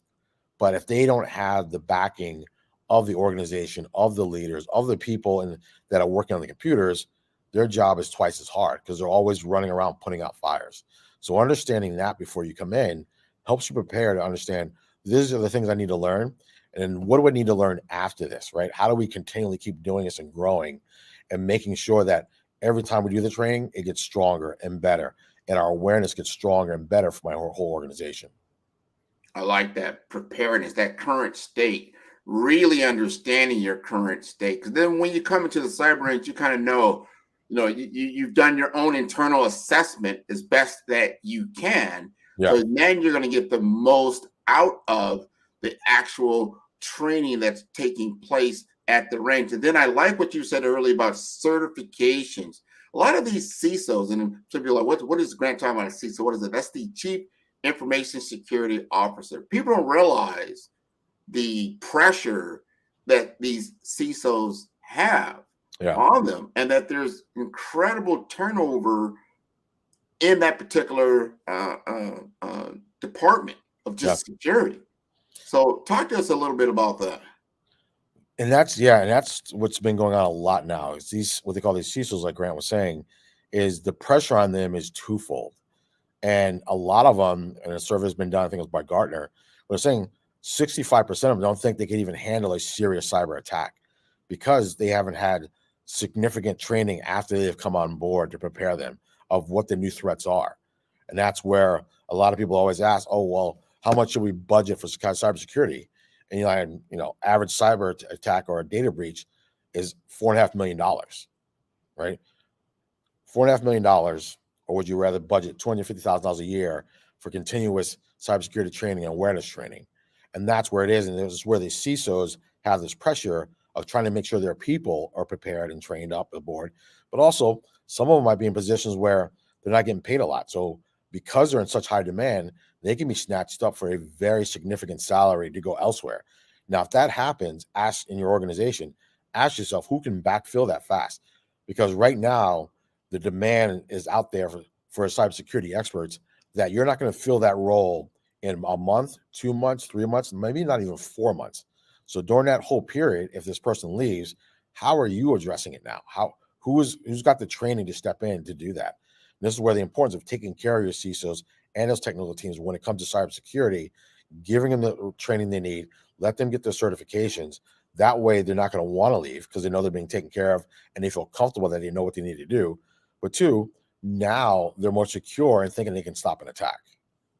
Yeah, and we talked about this, but we really got to hone in on the fact that the digital landscape is changing. And because we dwell in a world in which the economic platform is largely digital, so that means your digital platform is generating you money. And this is what's attracting the nefarious actors. So they're looking at that like, wow, like right now, you look at the NASDAQ, you look at the stock exchange, and you see, wow, what are the top 10 companies in the world? And they're digital platform companies. You know, your Amazons, your Googles, your Airbnbs, your Ubers, and all that. Like, this is transacting all the time. A lot of companies are now digital entities. Yeah. So you've got to understand, how do you get the awareness and training? Just like when you bring in new people on board, the first thing you do, you're going to start training them on your systems. You start training them on your processes. You start training them how to do the work. How much are you investing in your cybersecurity training as a part of that, not just as an afterthought? And it needs to start in the beginning, especially for startups. But organization, any new technology that's adopted, right, digital transformation, will have a cybersecurity component to it. And it needs to have cybersecurity in that roadmap of how you're preparing to implement this new technology. How are you securing this new technology? How are you preparing your teams to manage securing this new technology? And it's not something back in the days like, hey, I'm just going to bring in a new server, just implement it, and that's it. It's like, no, this technology is so innovative that's changing the way people are doing business, but also has to change your process of how you implement this. And cybersecurity should always be tied hip and hip to any new technology that's being implemented in an organization. And if you're not, these are the ones that are failing and getting hacked, thinking, oh, I'll just add AI in here. I'll just add blockchain in here, right? That's not the case. You need to think about, what's my strategy when I implement this, and how are we securing it, protecting the data that's coming into it? Yeah. Ahead of time, right? Ahead of time.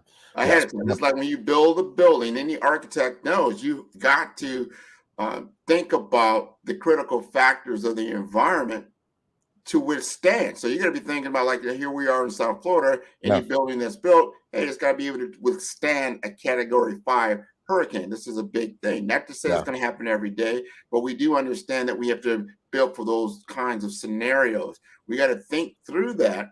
And what you brought up is so important. And our C-suite people, the owners, might be that technically savvy, but they got to know how to ask the right questions Yes. of their IT team, not even just their IT teams, their third-party IT vendors. Because we were talking about, like, I think it was Target 2 years back. They got hacked. How did they get hacked? They had a vendor of a vendor wasn't didn't have their digital hygiene together, and that caused them to lose all that credit card information. And that's it, right? It's understanding when we do our executive briefing, the biggest thing, it's not technical, right? You have to make it so they're comfortable saying, okay, I understand this now and my responsibilities. What are the questions I need to ask, or who should I be asking these questions of? And that's what's missing, right? A lot of them just want to push it off, but it can no longer be pushed off for an executive and their teams of saying, okay, I know exactly who to call. Or if HR goes down, who are they calling, right? We can't send payroll out, right? You're a publicly traded company. How's this affecting us, right? Who do I call? Who do I reach out to? You know, how do I mitigate some of this stuff fast and quickly? Do we have the right procedures in place or the right technology to stop it, or to mitigate it and stop it in a way that's not taking over the entire company, right? These are the questions that an executive and a CEO suite need to understand more than ever as these threat actors figure out such fast ways. ChatGPT and everything else is turning hackers on steroids. Is making it so easy for them to learn new tricks of the trade that used to take years. Now it's taking a week or a day for them to learn a new little trick of how to hack into your system. That's so important. You got to think about it. Do you want to be on the 6 o'clock news explaining this hack? No, I think, Grant, you made up a great point, right? Because people forget it's the reputational damage that a lot of people don't think about with a cyber attack. If you're the captain of that ship and that cyber attack happens, that's your reputation. People remember that you were the one in charge when it happened. And if you leave, that still follows you. Oh, you're the one that let that hack happen at your last organization that you were running, right? That follows you. It's just now tied to your resume regardless, right? You were at this company, and that's for the people that even work for that company. Oh, you worked at that company, you got hacked and stole all that data? Yeah, I worked there. Or especially if you're the IT person that was there and you got hacked. That's their reputation, because then they're looking like they're at fault. So there's a whole ripple effect. I mean, those are the intangible things that happen from a cyber attack. Oh man, and you brought that up. The brand, the damage to your brand. You can build a great reputation for years, for decades in the community, and it just go up in smoke just by one of these attacks. Yeah. I mean, in my tagline, my email is, it takes 20 years to build a reputation and one cyber attack to ruin it. So we've got to be aware of this and do what we can to mitigate these situations, these circumstances. Now, when a company says, I want to engage, are we talking, how much do you have a range of pricing? Am I have to give you all the money I have in my bank account to get this done, John? Or give me an idea. No, it could range. It depends on what kind of training you need. It could range from 10 to 15,000 up to 75,000, depending on what kind of training is needed. Certifications a little bit lower than that, of course, but it's really understanding of, and that's why I said, when people think, what should I budget for? And I'm like I said, $4.5 million for an average data breach, or would you like a budget on your line item of $250,000 a year for cyberware technology and awareness training and certification training for your teams, right? It's thinking of that. So it's almost like insurance. You pay insurance for everything, and until something happens, you don't use it. But you're paying a lot of money in insurance and other things that look at cybersecurity preparedness training as insurance, right? Look at it as a line item of insurance that hopefully you don't have to use it, but I will tell you right now, you will have to use it, and you hope that you've gotten your people trained up enough that they can prepare for an attack. And that's what's needed, right? Because insurance only covers a certain amount, right? Even cybersecurity insurance, you're still billable. You're still on the hook for the rest of whatever they don't pay out. So just like cybersecurity, they might get into the breach, but if your team is prepared and your people are prepared, they can stop that breach from being something minimal to something major. Well, and I love how you said that. That's so important to understand the budget, what's important, get your priorities in check. You're going to have an event there at the Levant Innovation Center in a couple of months. I think late Q1 or early Q2. Yeah. Yeah. We're looking at March 22nd. It's going to be an international cyber summit, focused mainly on critical infrastructure. So it's going to be healthcare, financial services, and manufacturing. And the reason why we're making it international is cybersecurity is an international threat. I mean, cyber attacks are an international threat. And to bring in the community, which we're trying to build is a cyber awareness community of experts to share what best practices are, what's going on, how people and organizations should be preparing, what's on the forefront of what they see for things in the future. This what this cyber awareness and cyber summit, I'd say, is about. It's really bringing together these experts, this industry, and then the people that need to be understanding and aware of, hey, what should I be learning from? Or, okay, what are countries like Spain or Colombia or Costa Rica or Mexico doing when it comes to cybersecurity? What kind of cyber attacks are they having to address, right? Kind of getting this, share of the land of, hey, what have you seen? This is what we've done. And then sharing that with the audience of, hey, be prepared because these are the type of attacks we're seeing and it's only going to happen to you guys sooner or later. And that's what it really brings together. And I think it's going to be a great event, in my opinion. I mean, just from understanding the speakers that we're going to be having, the experts that are going to be here, the vendors that work in cybersecurity with the technology and software that are going to be here, really brings in an awareness that's needed right now, I said, more than ever.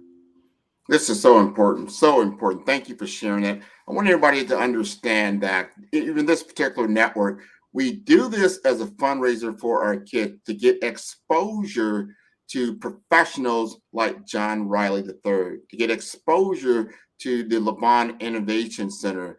And this is done as a fundraiser. So we want to make sure that we take advantage of this, that we keep this going. It's so, so, so important. And we are in the gift giving season. You have been giving us gift after gift after gift after gift, John. This has been wonderful. I've got just one more question for you because I'm a part of your partnership program and what that does. And then when you're talking about pricing, there are some discounts involved when you work with a partner like 5-Star BDM. Talk to us a little bit about that.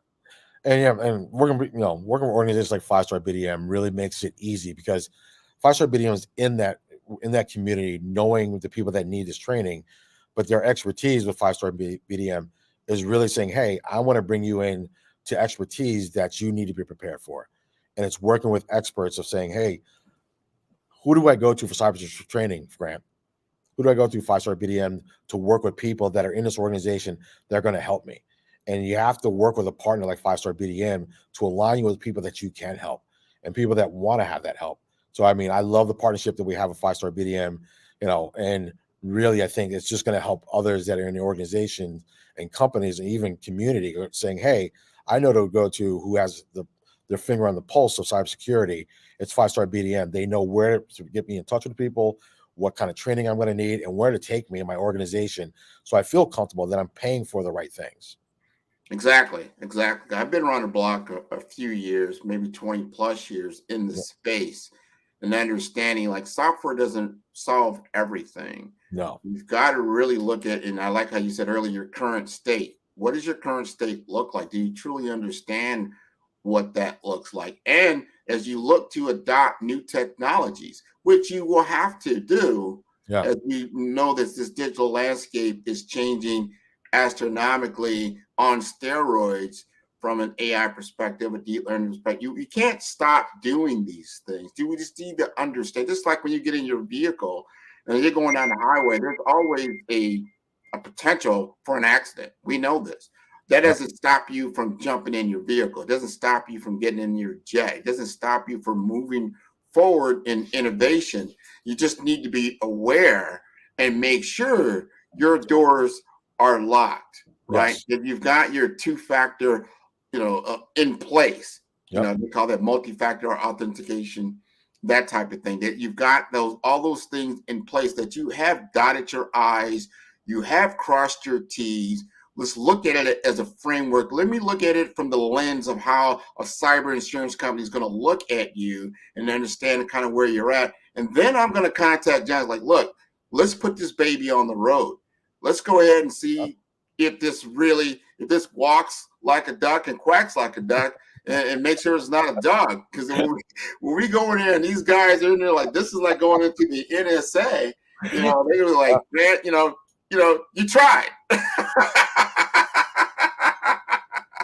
You tried, yeah. That's it. And you want that feeling. I think you're hitting. I mean, you want the feeling of, wow, like, okay, this is really serious now.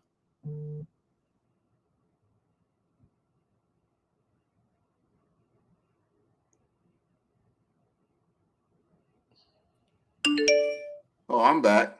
Okay. Yeah. Now I know we're getting toward the end of our hour, but before that happens, I talk to you all about your team. What does your team consist of there at the Innovation Center? As far as the cyber team, we're aligned with some of the top people in the industry that have had years of experience, I'd say, on the ground, working in war-type theaters, working for the NSA, working for other three-letter agencies, and really bringing that expertise in here, because that's what's needed. It's not about having people here that saying, hey, I'm going to teach you out of a book. We're going to give you real-world examples, real practications of what we've seen out there, what we have dealt with from a cybersecurity attack, and how you can prepare for it. And that's the important thing, because that brings credibility, right? It'd be different if somebody just said, hey, I just took an instructor class on this. I'm going to come teach you about this. That never resonates, right? It's someone saying, hey, let me give you an example of what I've dealt with. And now this is how you could deal with it in your organization.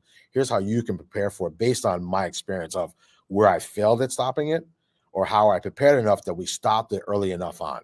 And that's what's needed when you're having people in cybersecurity of, let me hear from an expert, not just somebody that's going to tell me something out of a book.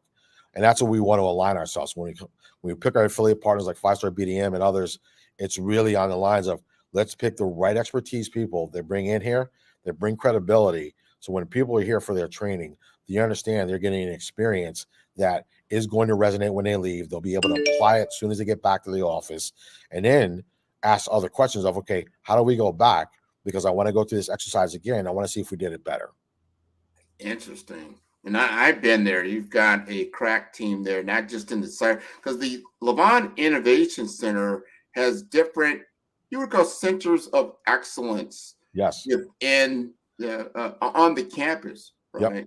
And cyber, every time I go, there's always somebody coming in and out of the cyber range. I'm like, hey, I was just up there, learning something or doing an exercise. And there's other centers of excellence that they have actually robots right there that are moving around. It looks something out of the future. Just describe for the team, because a lot of people, they haven't been there. Maybe they've seen some video.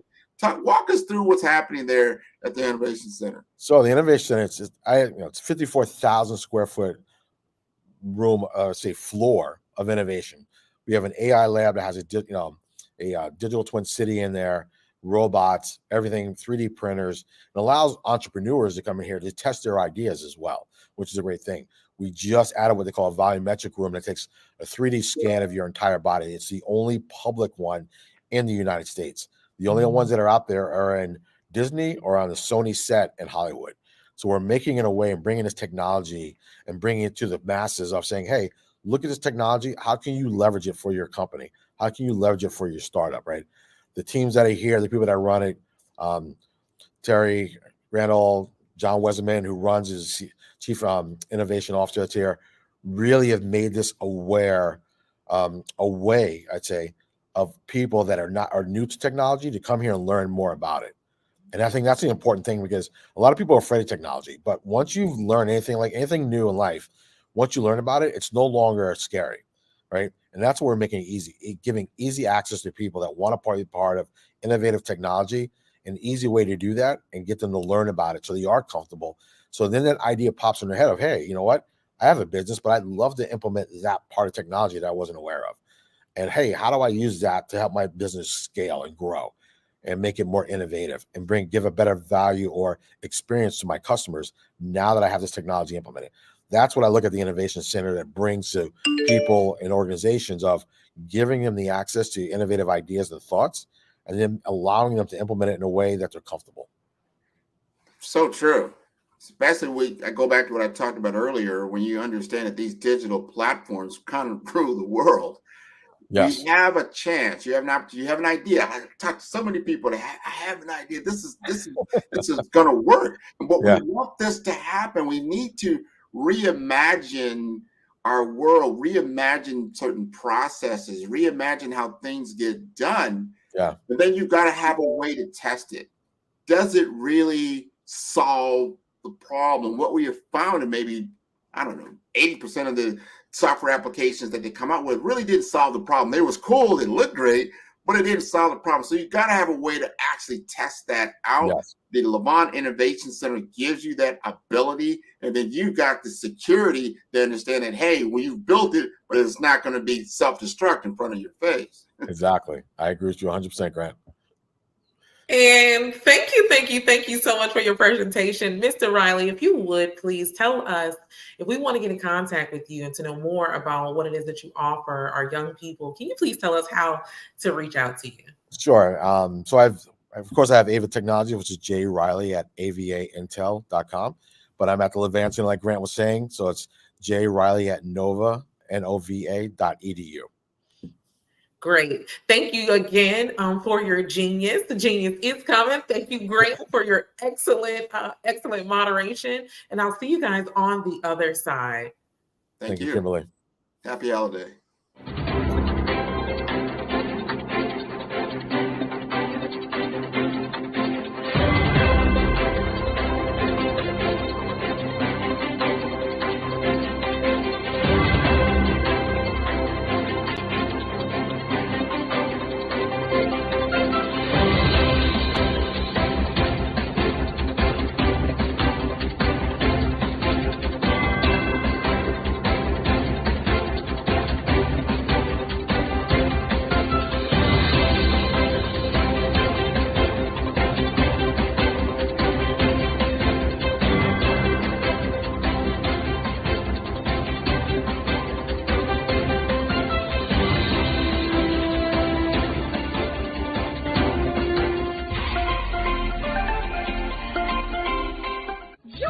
Dr. Eric Kelly III and a host of phenomenal speakers from all around the globe for this 7-day virtual event that you don't want to miss. The mission of the Black Business Expo is to raise scholarship money from kids all the way from high school, all the way from college. The Black Business Olympics is one of the largest Black business showcases in the world. It is an opportunity for businesses and companies to showcase their businesses globally. We are going to be giving away laptops up to $5,000 away to students. Again, I'm Olivia Appleberry, the founder of 2 Cents Finance and one of the speakers for the expo. I am so excited to see you there. For more info, go to www.blackbusinessexpousa.com or call 919-308-9090 and hope to see you there. I am Black Business. From the moment I wake until the time I sleep.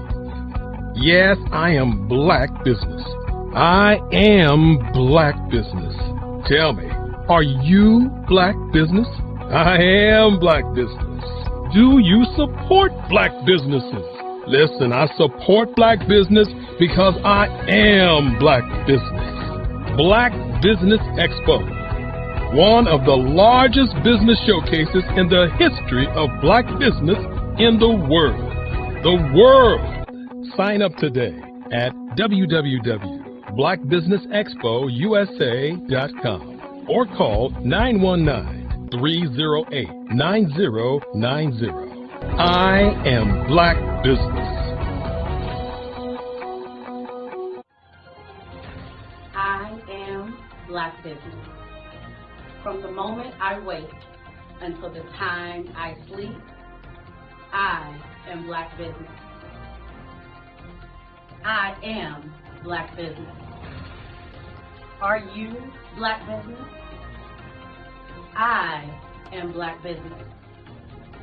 Do you support Black businesses? I support Black business because I am Black business. Black Business Expo, one of the largest business showcases in the history of Black America in North Carolina.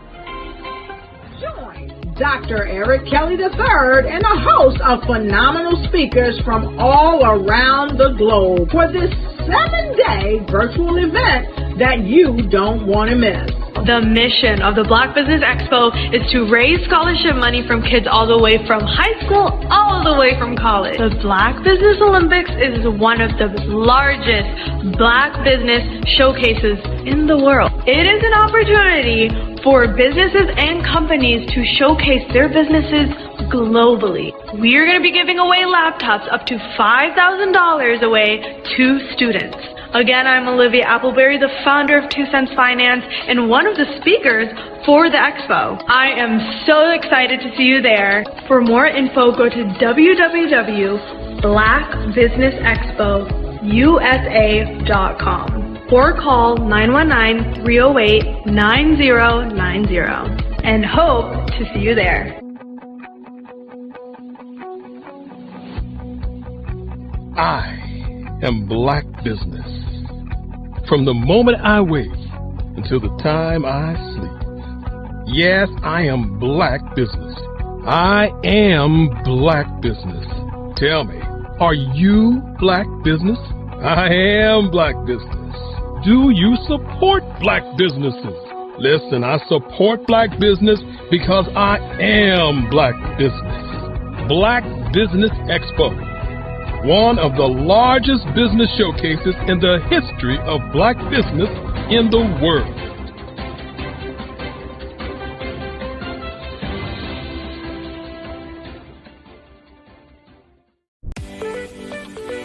You are in the right place at the right time. The Black Business Network opens again for its Black Business Olympics, a 24/7 broadcast on business, strategies, global branding, social media marketing, finance, advertisement, and much, much more. Featuring the top, most powerful entrepreneurs and speakers and thought leaders from all around the world as they gather together for this phenomenal event. Join the Black Business Network streaming live into the metaverse. STEM City, USA, Black Multiverse, Pod TV, Roku, Hulu, iHeartRadio, Apple TV, YouTube, TikTok, Instagram, Google Podcasts, Facebook, LinkedIn, IBM TV, Spotify, and Twitch. Tune in today and be a part of this amazing movement. The Black Business Olympics welcomes you.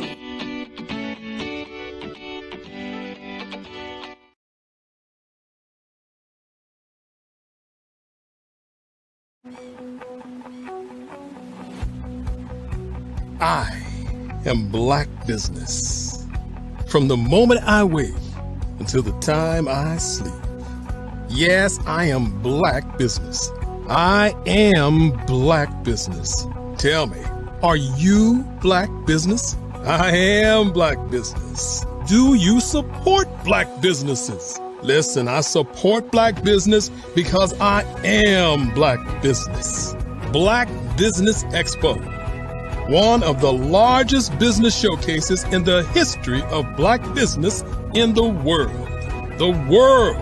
Sign up today at www.blackbusinessexpousa.com or call 919-308-9090. I am Black business.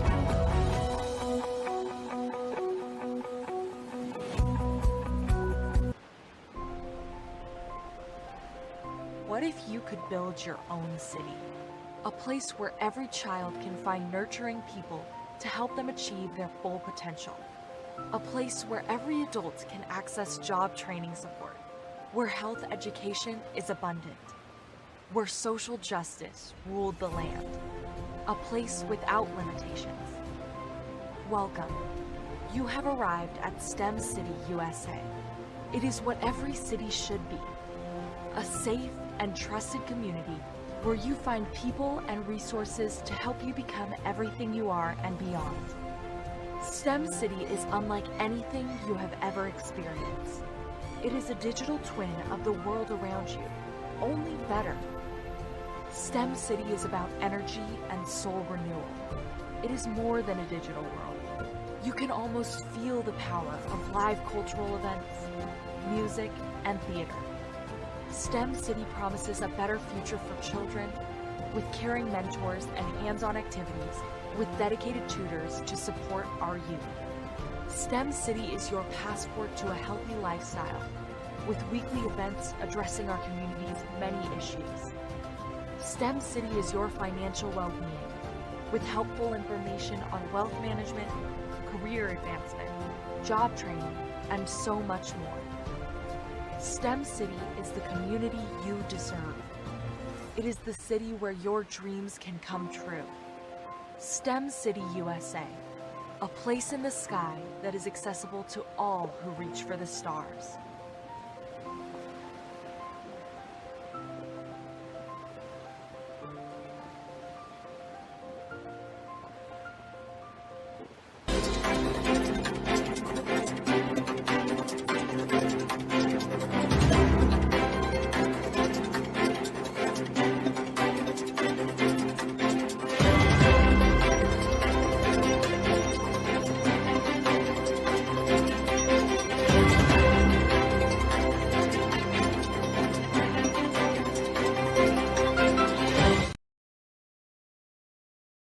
I am from Washington, D.C., but I was raised in Durham, North Carolina.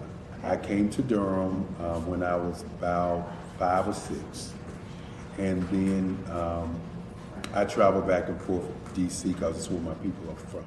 One of the unique things about my family is my mother, she's also an artist. She does quilting, and she does a lot of artistic things, and then my son, he draws with both hands, his right hand and his left hand like I do.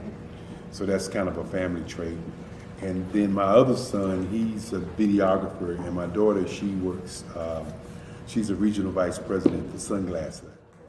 When you start out drawing and sketching, you want to continue to explore, you know, each avenue. I do pastels, I do pen and ink, I do painting, I do acrylics. I haven't done oils yet.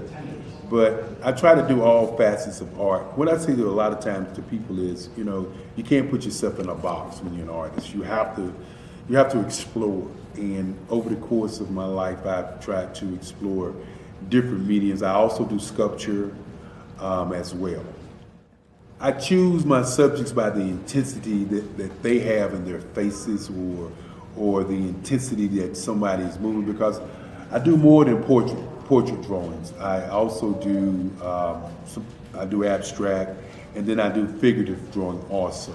Well, what happened in this particular show is that I started out trying to come up with something that would be a little bit different than what everybody else is doing.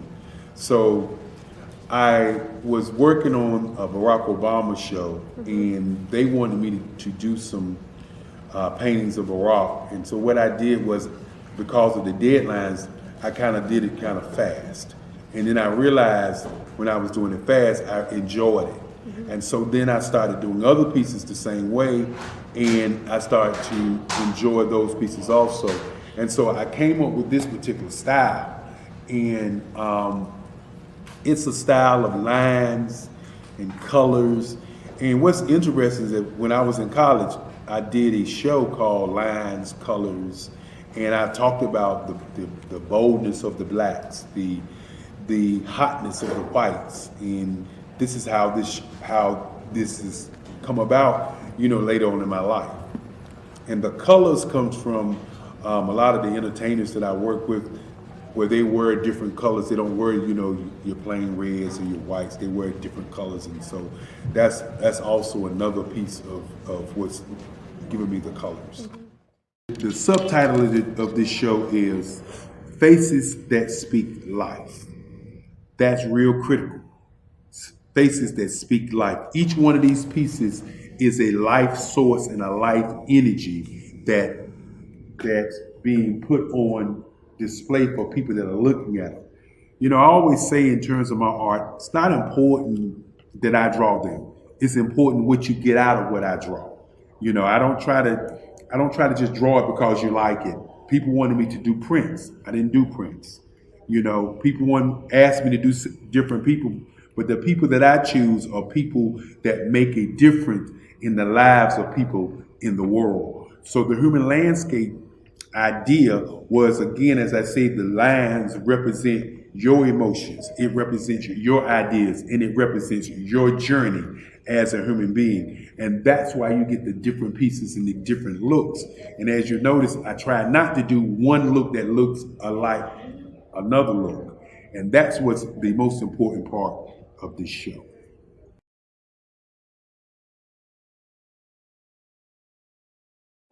Ladies and gentlemen, and fellow professionals, please allow me to introduce myself. I am David Jones, the co-founder and CEO of the Hello LLC, where I am passionately dedicated to guiding individuals and businesses toward their own return on time investment. Time is my only competition.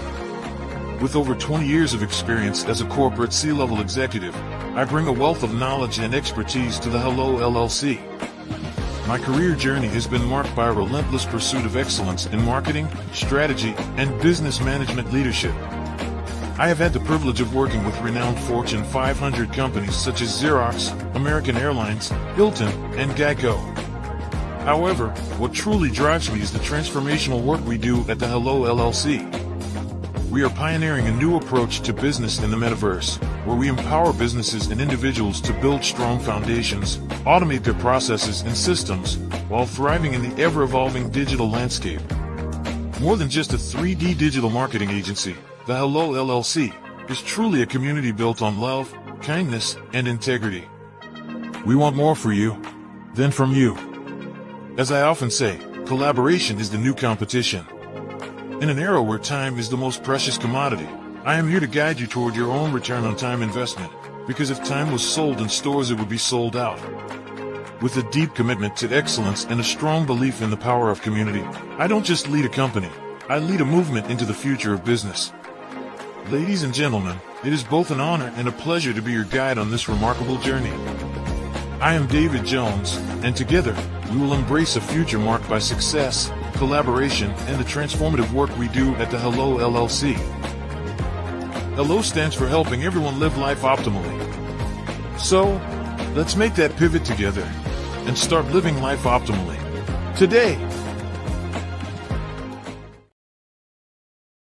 Sometimes you got to hear the news from the Black perspective, and more specifically, Black publishers. And that's exactly why you have to download the HeyTie app, the largest mobile app delivering breaking news, videos, and podcasts from 200 of your favorite Black publishers. Yes, 200 Black publishers delivering news as it happens, literally all in one app. Go to HAYTI.com or download the app in the Google Play Store or Apple App Store. It's completely free, along with information that you can trust, so go check them out.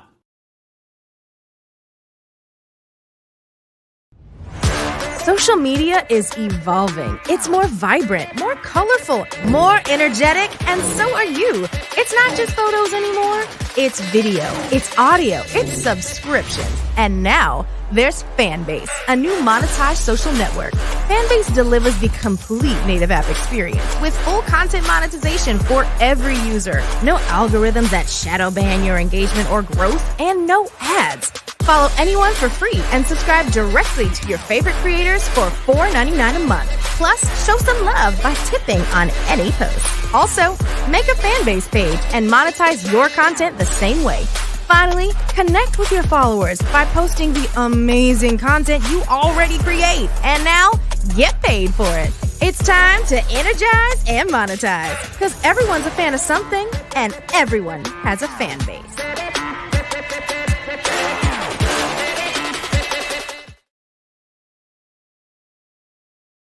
Are you a forward-thinking entrepreneur or business owner? The world is changing faster than ever, and it's time to pivot and adapt to the future. Hello LLC is here to help you do just that.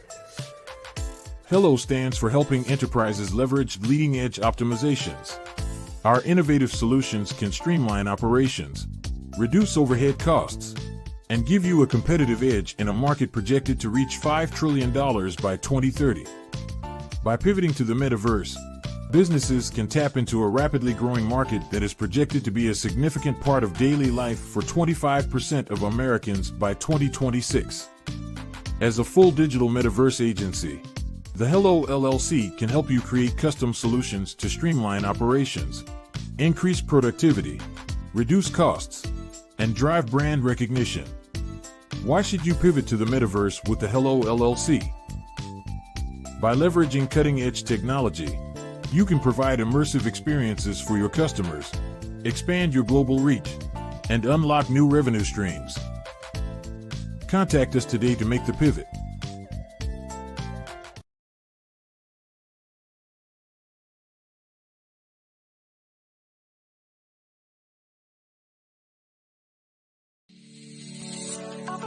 Did you know that our black dollar only lasts for 6 hours in our community? Yet other communities, their dollars last for 19 to 30 days. The Black Wall Street Nation. Black Wall Street Nation. Yes, that's why we created the Black Wall Street Nation. Black Wall Street Nation is a centralized directory available to all black businesses across the world. I was born in a little village on the island of Haiti. Many deadly diseases pounded me. It is as if they were on a mission to end my existence on this earth. I refused to give up. In 1983, I left Haiti and came to the United States of America. And I came with $5, 2 shirts. I didn't speak any English. I came to Atlanta. I got a job. I was a doorman. I was a doorman with a dream. What I used to come on stage. I'd rehearse this moment that I'm standing in front of you. That's the power of a dream. Maybe today is the day you begin acting as if you already have it. And then step out with full force. Take a risk. No condition is permanent. Don't let your situation distract you. You are chosen. You are called. You are born for a purpose in this life.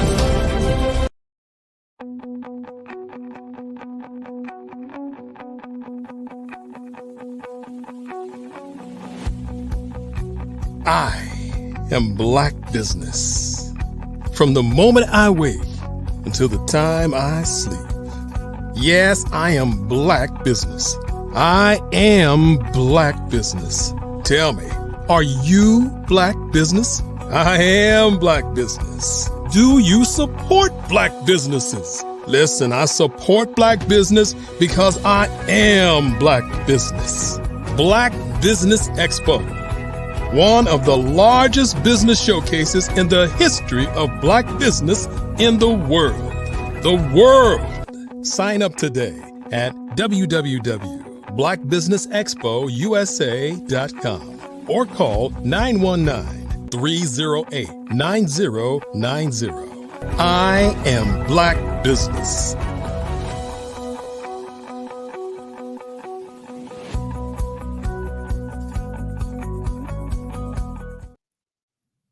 And good morning, business owners, entrepreneurs, thought leaders, and corporations, and welcome to the Black Business Network. My name is Coach Kimberly Williams, and I am your business moderator for this morning on the Black Business Network. The Black Business Network is a 24-hour business network showcasing Black businesses, business owners, entrepreneurs, and thought leaders worldwide. We have speakers from North Carolina, London, Singapore, Africa, Japan, and cities all over the United States. The Black Business Network is a global community sharing its business knowledge to empower, inspire, and educate businesses about business.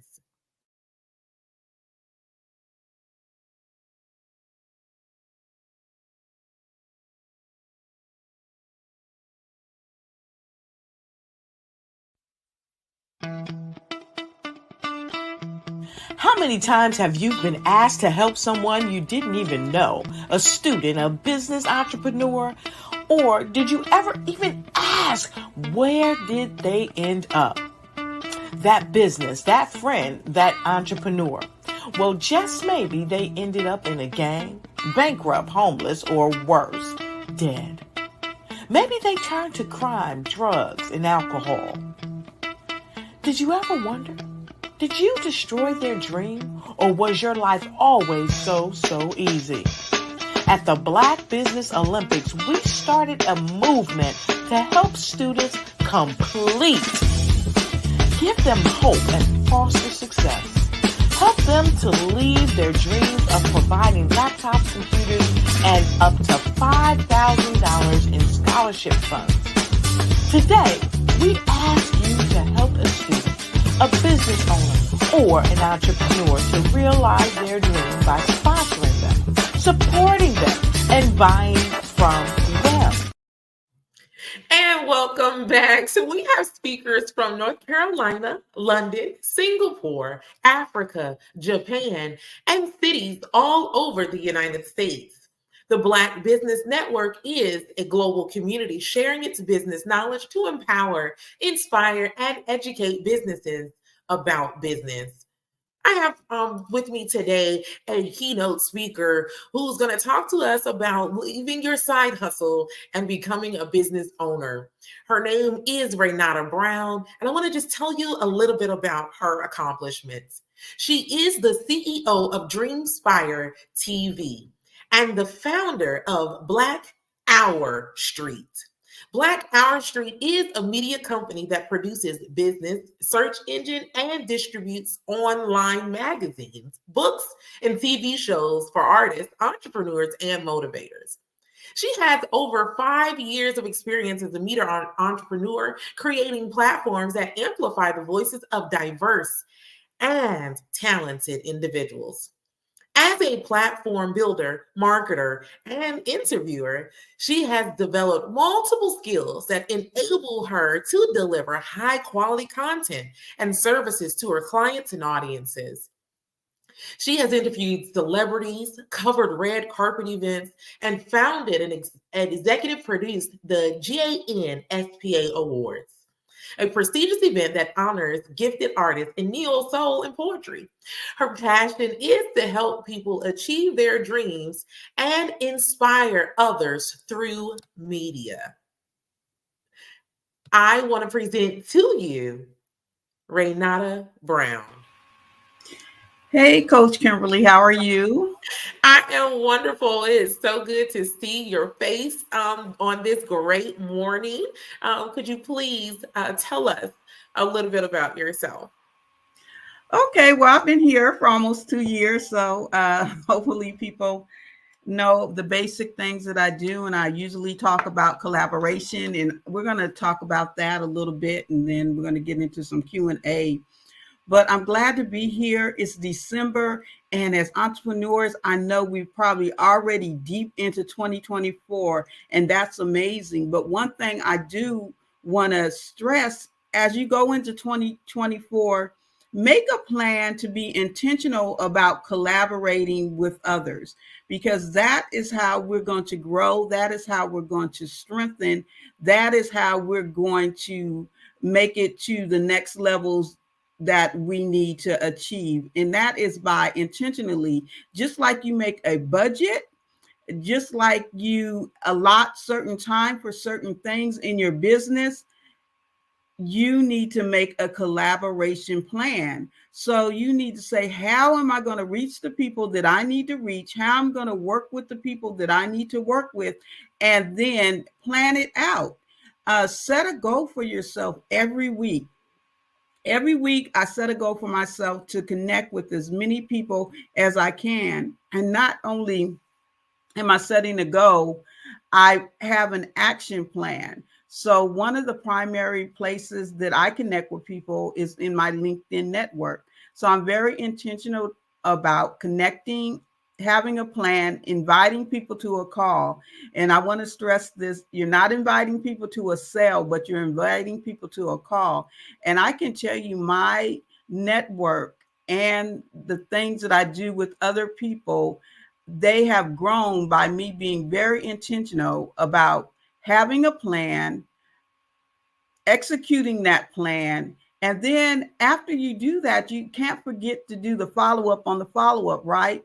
A lot of times we may have amazing conversations with people and we kind of leave it there and we don't have an execution that we take further than that conversation. So make sure you have a follow-up, make sure if there's any action steps that you need to do, that you take those action steps and really go into the conversation with the mindset that you want to collaborate with them, not that you want them to come your way or they want you to come their way, but that you kind of meet in the middle and see what strengths you bring to the table, what strengths they bring to the table, and see how that you can work together. I have some very, very exciting collaborations coming up in 2024 that I'm happy, I'm humbled, I'm excited, I'm ecstatic about it. And what we're doing with Black R Street, I just want to clarify a little bit.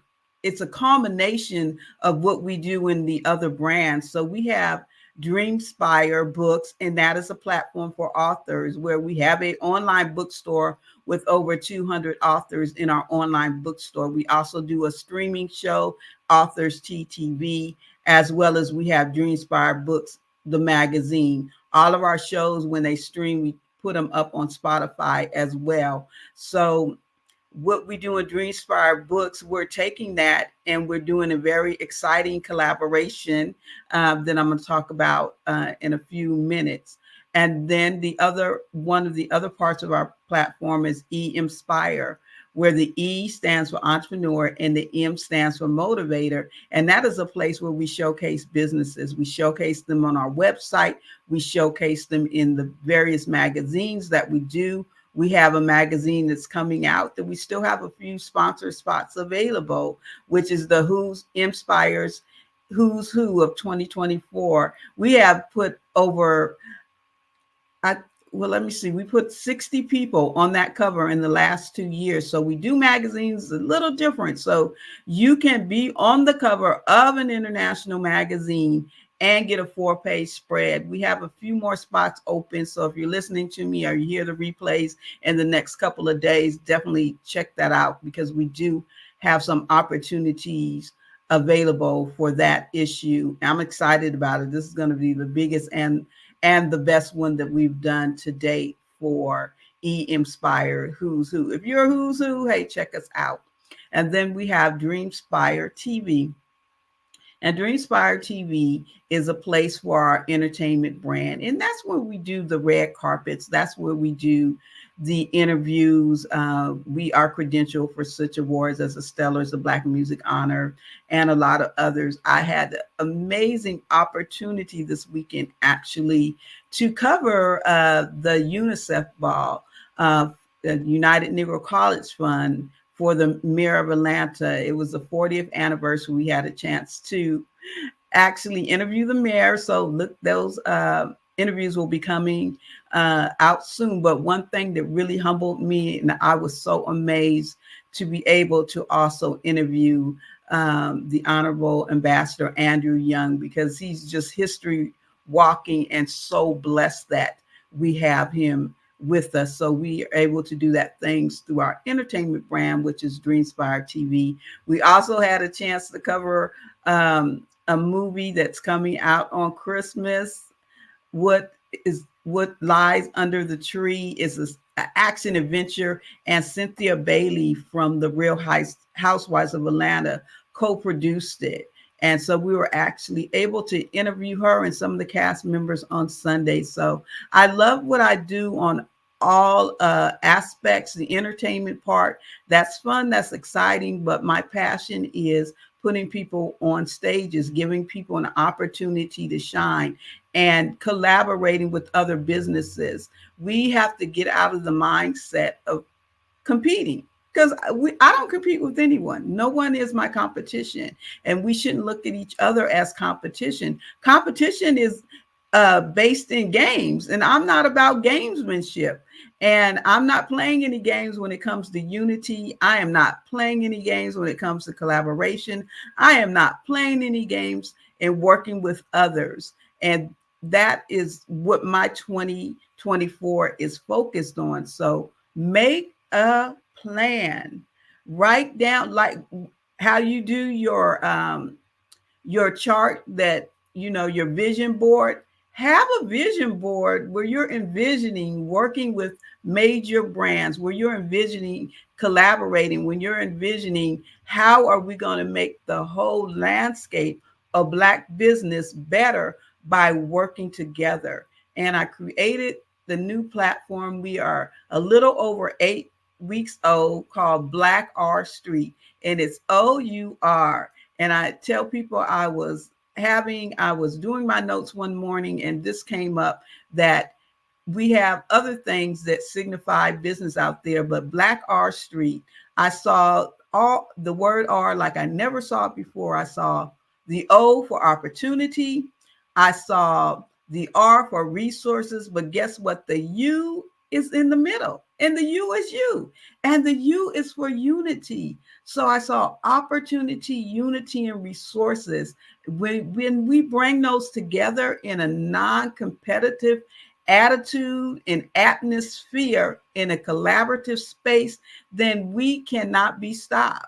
We have things that come up, and we might trip, we might stumble, but we can't be stopped if we come together. So honestly, that is what Black R Street is about. And we're not only about business to business, we are about business to network. And I'm humbled. I always say I'm humbled, because I have to give the creator all the thumbs up, the credit, because this was not a project I anticipated going into Black R Street.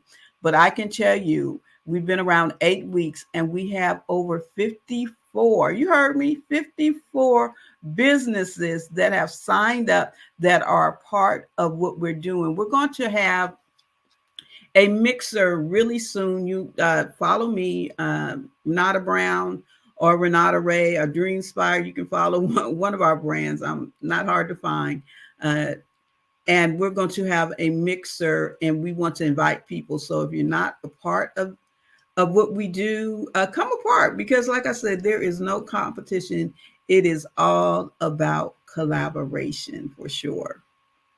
And that is how we're going into this year. I believe someone's getting ready to come on in a minute, ask me questions. I don't want to feel like I'm just out here repeating things, but I just want to tell you, you can go to Black R Street to be a part of what we're doing.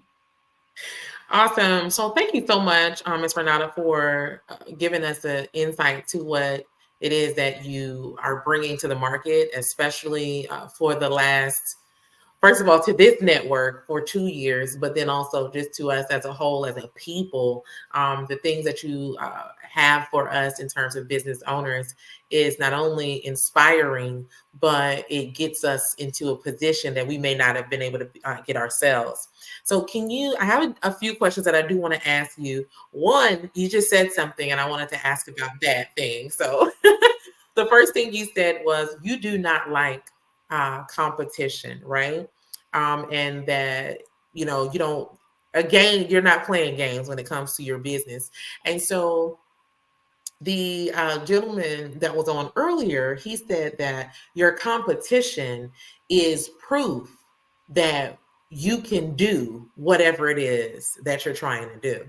And so with that thought in mind, can you give us some inspiration as to how to draw from people who may do the same things that we do in order to kind of grow our ideas and influence our audience in a way that so we can become like or who we're supposed to be in that same lane, if that makes sense? Absolutely. So when we look at competition, it is rooted in games, and we don't want to be games. But when we look at collaboration, that other C word, let's get to that other C word, collaboration, then it gives us the opportunity to grow.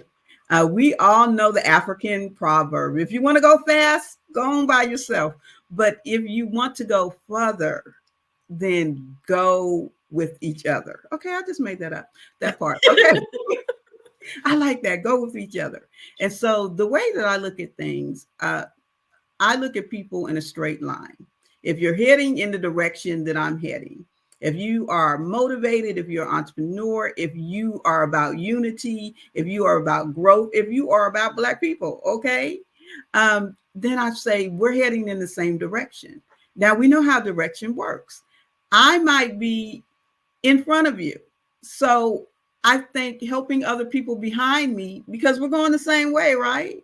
So sometimes you have to help people that are coming up and share your knowledge and give back. When I interviewed the chairman of the United Negro College Fund, and I said, okay, it's good. They raised about $4 million Saturday night. But I asked her, I said, what are one of the things that people can do year round? And she said two things. She said, first of all, was volunteerism. So giving back to that person that's behind you. Okay. But when you're competing, you're not thinking about that person behind you, right? You're not trying to help them get to where you're going. You're just trying to get out there, and that poor person behind you, you're a gatekeeper. So let's put a gatekeeping to the side in 2024. So that's the first person, right? So I'm helping those, I'm volunteering, giving my time, resource, and money to those that are in need, right? Because I want you to come up. I want the young people to come up. I want the beginning entrepreneur to come up.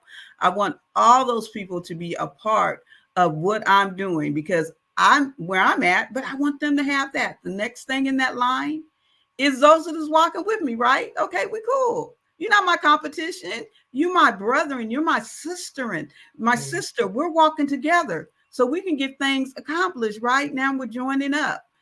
And then the third person in that line is that person that I have aspirations. That person that's doing the thing, right? So that's how I look at it. Anti-competition, more collaboration, because also what is for me, no one can take. I'm gonna say this, I'll let you ask your next question. We often say, I can't pour from an empty cup. So I thought about that saying when I was writing my third book. A cup is for us to drink from, right? I like you, Kimberly, but I'm not sharing my cup with you, okay?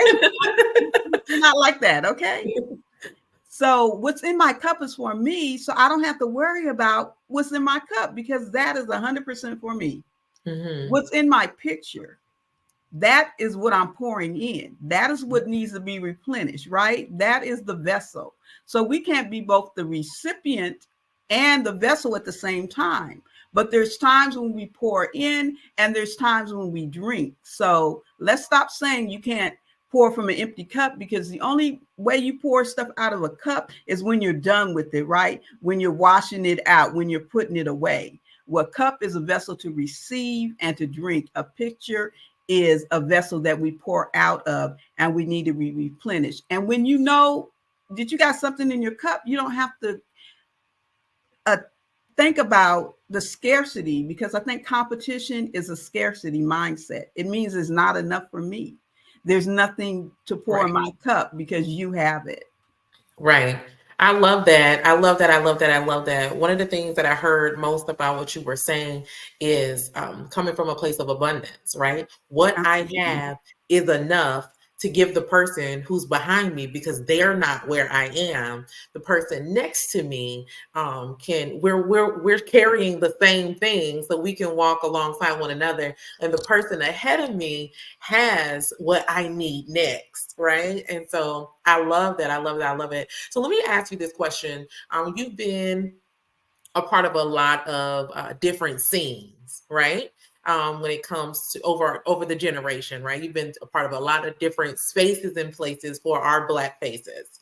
And so my question to you is, do you think that we as a Black American or Black people have an equal start today in business compared to 20 or 30 years ago? No. And I'm going to tell you why that's an absolute no. Okay. Because I remember I don't know, I've always been an old soul. So as a child, I remember ruminating and as a teenager on the statement, every generation must declare its right to be free. And so you see the same things happening over and over again because people forget, they don't stand up. If we look at, and I'm not going to get all political, but if we look at what's going on in this country today, we can see that a lot of the rights that were fought for are being eroded. They're being taken back. They are rolling back affirmative action. They're rolling back so many different programs. So each generation, our generation, has to stand up and say, wait a minute, we have more tools than we had in the past. We have more opportunity than we had in the past, but we still don't be fooled. We have to get out there and affirm our right to be free because laws are popping up every day. We see what's happening with the Fearless Fund. If you're not familiar with the Fearless Fund, how that there's a lawsuit saying that they can't give money dedicated to Black women, and that's against the law. And they won the first round of, well, they lost the first round of their lawsuit. So we have to be aware. We can't say, oh no, we did this and that's it. We have to be diligent. I'm saying two words about what's going on and be locked in. And now more than ever is the time for us to unify and not compete, but to collaborate. Nice. And I love that. I love that explanation. I love why it's a no. So thank you so much for explaining it that way. But in the vein of collaboration, let's talk about that. So there is a 7-day literacy program that you have that you're actually partnering with the Black Business Olympics about, right? So what is that? Tell me a little bit about that. Oh my God. So that California came out in me. I am so absolutely excited that we're going to be mirroring what is happening today, but we're going to be mirroring it in the literary space. So next year, for 1 week solid, 7 different topics on 7 different days, we will be talking about the literary world. And so we're partnering with the Black Business Olympics on this. We have spaces for authors. We have spaces for publishers. We have spaces for book coaches. So each day we'll have a different topic. So we'll be talking about marketing. We'll be talking about publishing. We will be talking about nonfiction, character development, and all of that. So a part of what I do at Dreamspire Books is that I was on another platform where we did a room for almost 3 years, and it was called You Gave Birth to the Book, Now You Have to Raise It, right? And so with that, I found out a lot of people don't understand that being an author is a business. And we're going to give it to you every month for a week, the business of being authors. We want you to be better. We want your voice to be out there, but we want it to be quality. We want you to understand what this business is about, and we want your voice to be heard. But guess what? We're not only partnering with the Black Business Olympics, we are partnering with the Harlem Book Fair, okay? Yes. The oldest book fair in the country, 50,000 authors strong. Wow. And so they're a part of it. We're going to be up on their website, I think either today or tomorrow. And so you can sign up at their website. They're going to be bringing resources, and we're going to be giving resources over there. We're going to have a quarterly magazine, or 2 magazines, so you'll be in mine, and we're doing one for the Black Business Olympics, an actual magazine. So we're going to be doing the thing in 2024, and I am like excited about it. You can sign up. You can go to Black R Street and go to Black R Books. You can, I'll put something out on LinkedIn. We have some things too, but we want you to sign up. We want you to sign up authors, publishers. get your time in, share your expertise, because even though it's been a proliferation of Black authors, we are still only about 6% of all books written. So even though it's been growing, we definitely have a long way to go. And what I found out, what I find is people use the term self-publishing, but self-publishing is a whole lot of things that entail. And if you don't know what you're doing, then you are going to do yourself a disservice and your readers a disservice. So understanding that business is important because we need our voices out here. Books will last long after we're gone. We want people to read us and know us and to be inspired by us, to be educated, and also to be entertained. Because honey, I love me a good fiction book. Absolutely. Absolutely. Nice. So I have two more questions for you. Okay. All right. So the next question is, is there any, I know you said that you're going to be going on the Harlem Book Fair's website, but is there any promoting that you're going to be doing? Any upcoming promoting for the event that you'll be doing? Absolutely. We're going to be out doing a lot of things. We'll probably do a series of pop-up shops too, as well, to let people know, and some calls, because we want this to go off. Having content, as you know, from here for a week, that's a lot of people involved.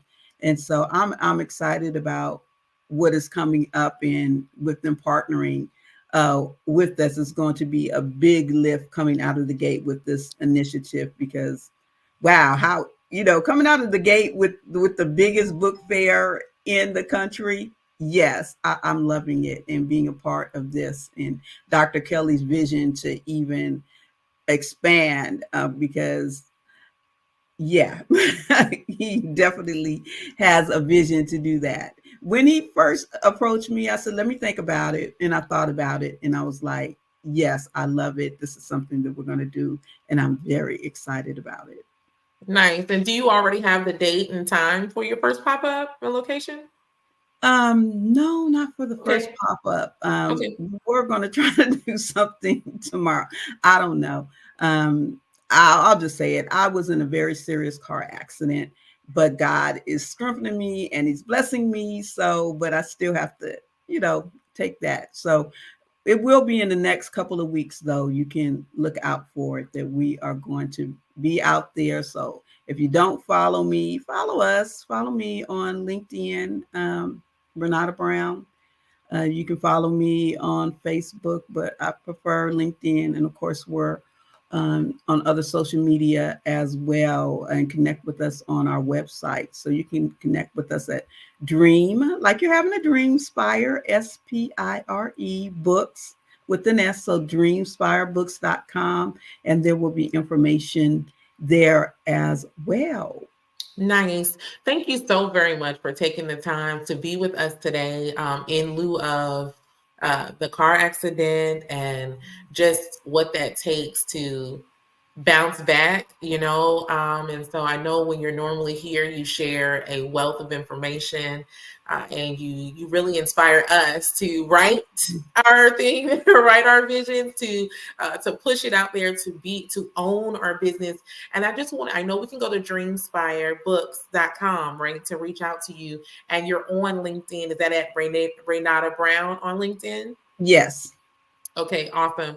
So we do look forward to connecting with you. I can't wait to see the Black Hour. I'm sorry. Black Hour Street. The Black Hour Street come into fruition.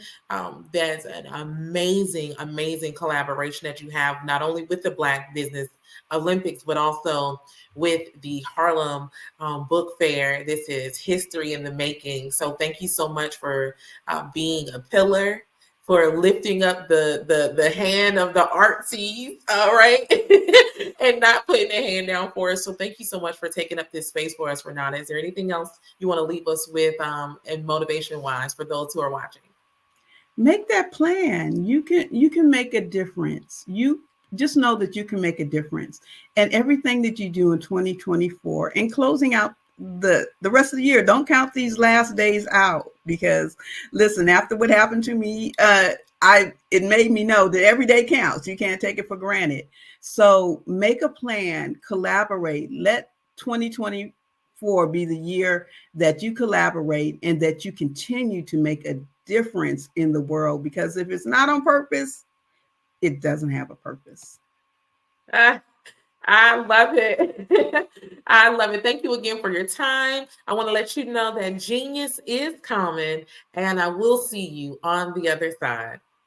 Absolutely. You have an amazing day. Thank you. So,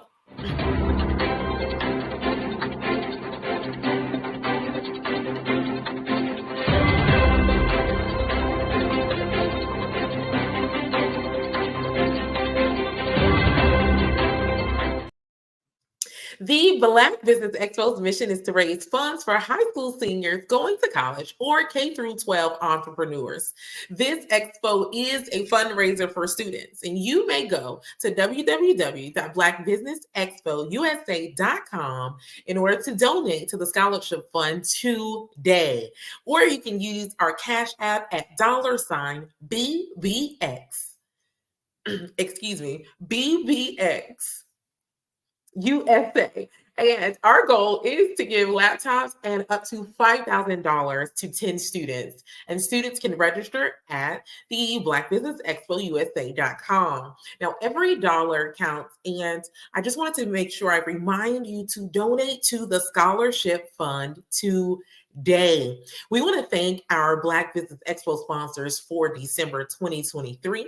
Those sponsors are North Carolina 100, Moody Capital Partners, Suede Soul, Lotus Richey Coaching and Training, Carolina, Virginia Minority Supplier Development Council, Step Management, BHS and Associates, 5-Star BBM Media, Margie McLean Foundation Incorporated, Hello LLC, Genius is Common, Earth Essentials, Milani Shani Global, Executive Women's Success Institute, The Quality Coaching Company, Superwoman Business Services, Creative Force Studios, Lee Entertainment, Artistic App Design, and the Black Business Expo USA. Genius is common, and I'll see you on the other side.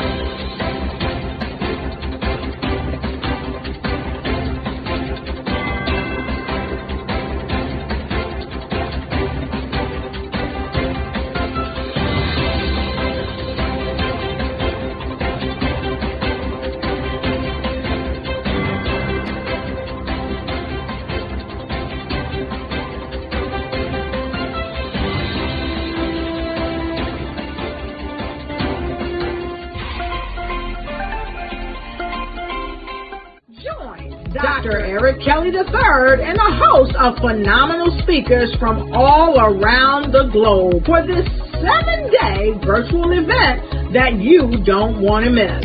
The mission of the Black Business Expo is to raise scholarship money from kids all the way from high school, all the way from college. The Black Business Olympics is one of the largest Black business showcases in the world. It is an opportunity for businesses and companies to showcase their businesses globally. We are going to be giving away laptops up to $5,000 away to students.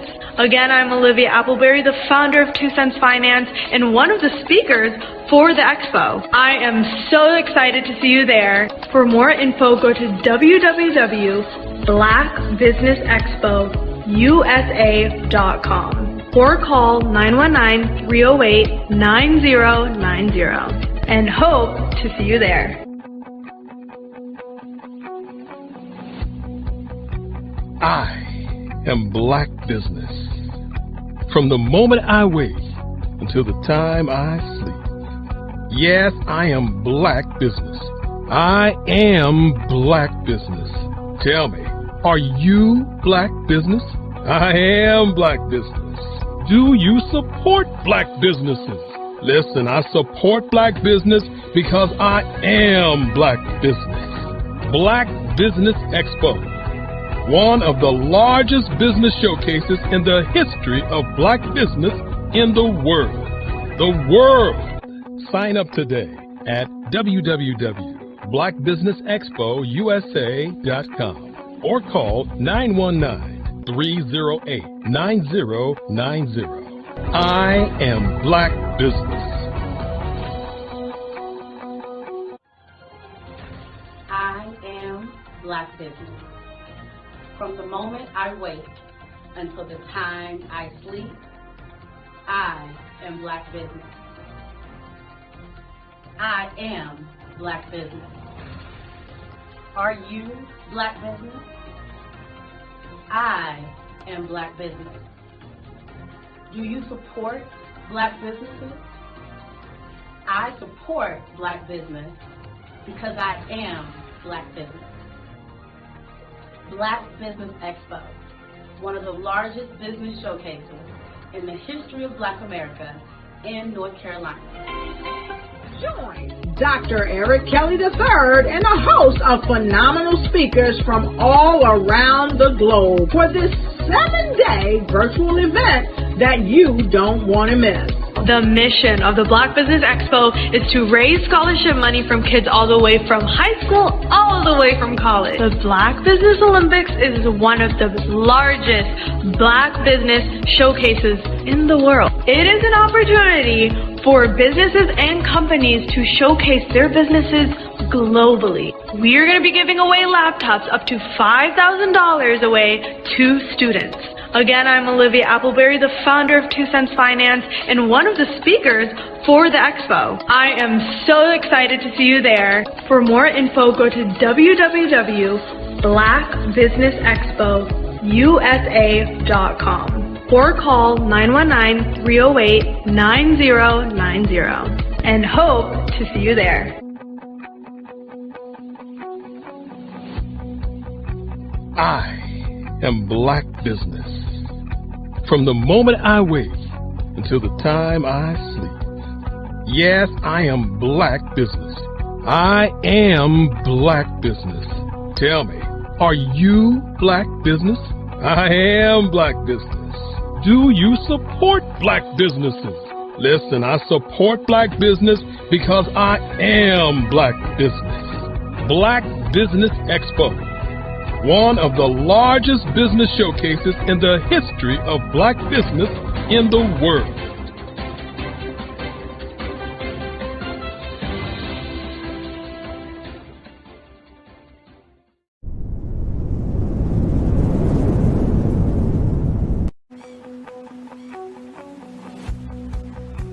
I am Black business. From the moment I wake until the time I sleep. Yes, I am Black business. I am Black business. Tell me, are you Black business? I am Black business. Do you support Black businesses? Listen, I support Black business because I am Black business. Black Business Expo, one of the largest business showcases in the history of Black business in the world. The world! Sign up today at www.blackbusinessexpousa.com or call 919-308-9090. I am Black business.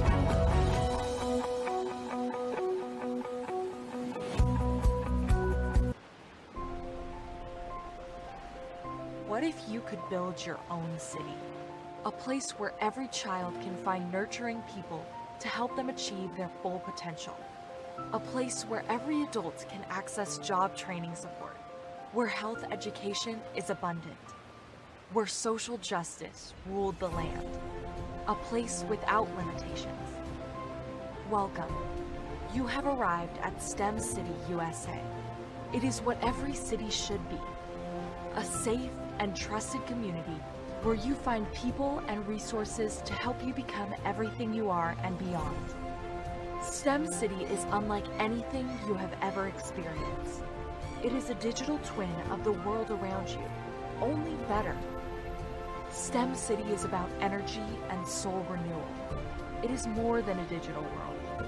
You can almost feel the power of live cultural events, music, and theater. STEM City promises a better future for children with caring mentors and hands-on activities with dedicated tutors to support our youth. STEM City is your passport to a healthy lifestyle with weekly events addressing our community's many issues. STEM City is your financial well-being with helpful information on wealth management, career advancement, job training, and so much more. STEM City is the community you deserve. It is the city where your dreams can come true. STEM City USA, a place in the sky that is accessible to all who reach for the stars.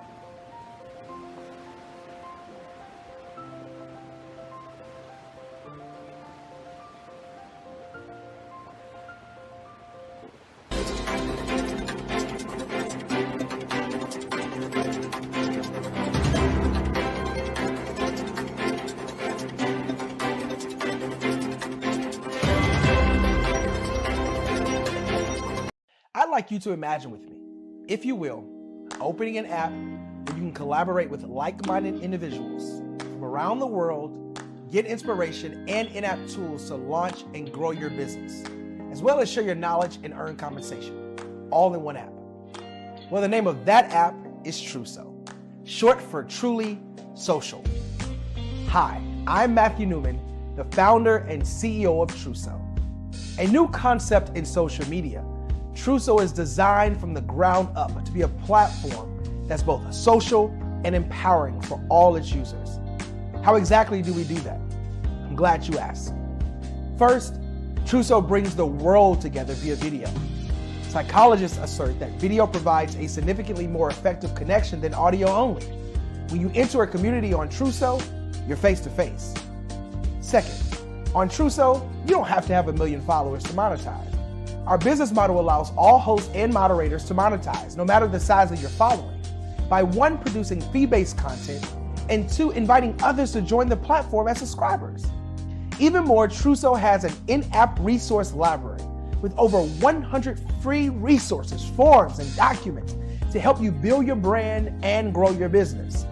Third, Truso is inclusive. The deaf and hard of hearing communities make up 360 million people worldwide.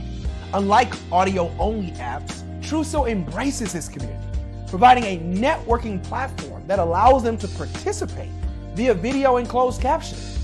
We even have a deaf and hard of hearing foundation in the works as well. Fourth, Truso is both social and safe.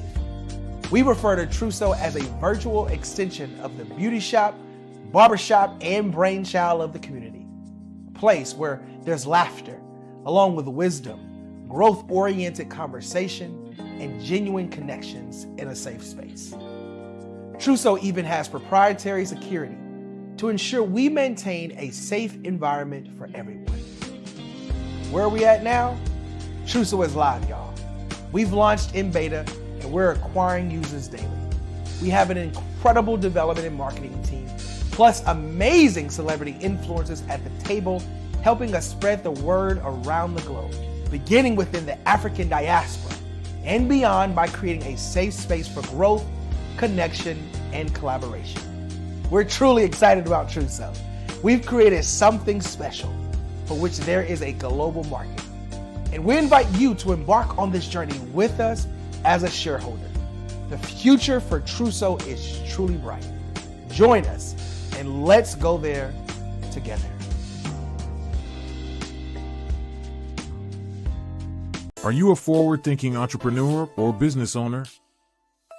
The world is changing faster than ever, and it's time to pivot and adapt to the future.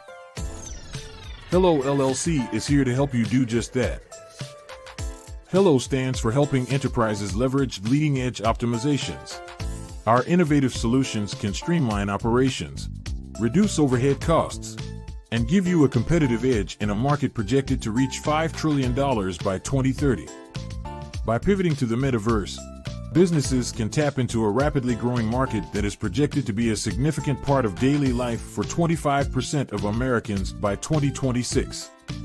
As a full digital metaverse agency, the Hello LLC can help you create custom solutions to streamline operations, increase productivity, reduce costs, and drive brand recognition. Why should you pivot to the metaverse with the Hello LLC? By leveraging cutting-edge technology, you can provide immersive experiences for your customers, expand your global reach, and unlock new revenue streams. Contact us today to make the pivot.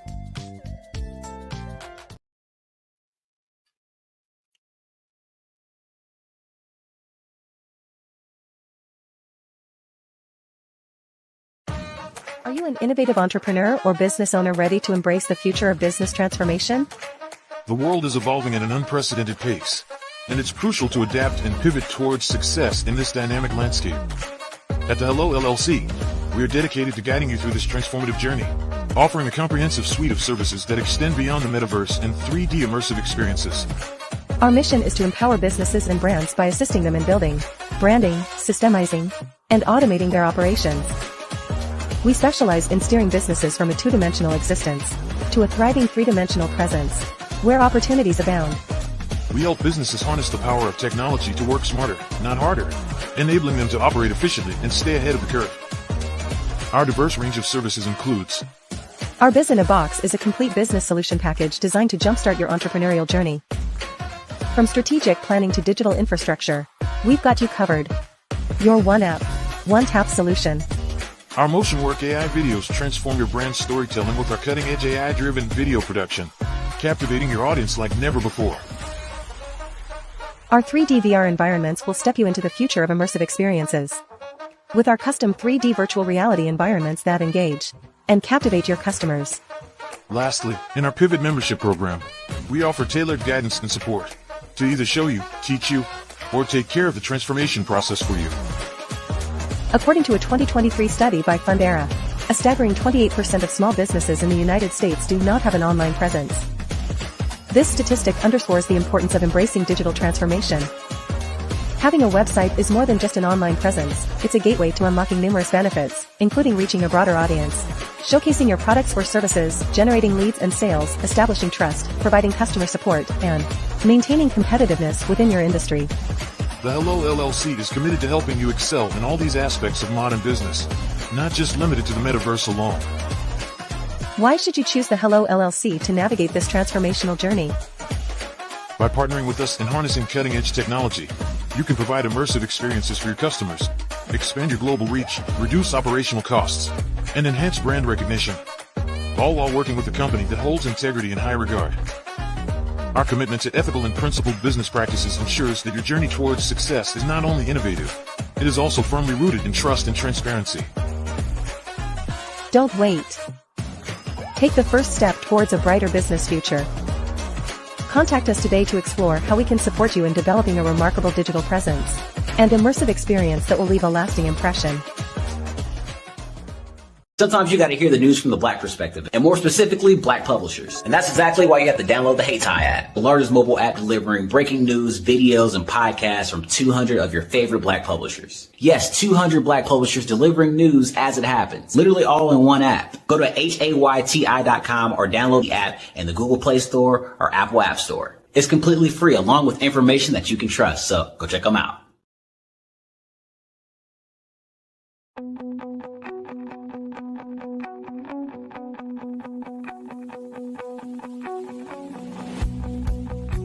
I am Black Business. From the moment I wake until the time I sleep.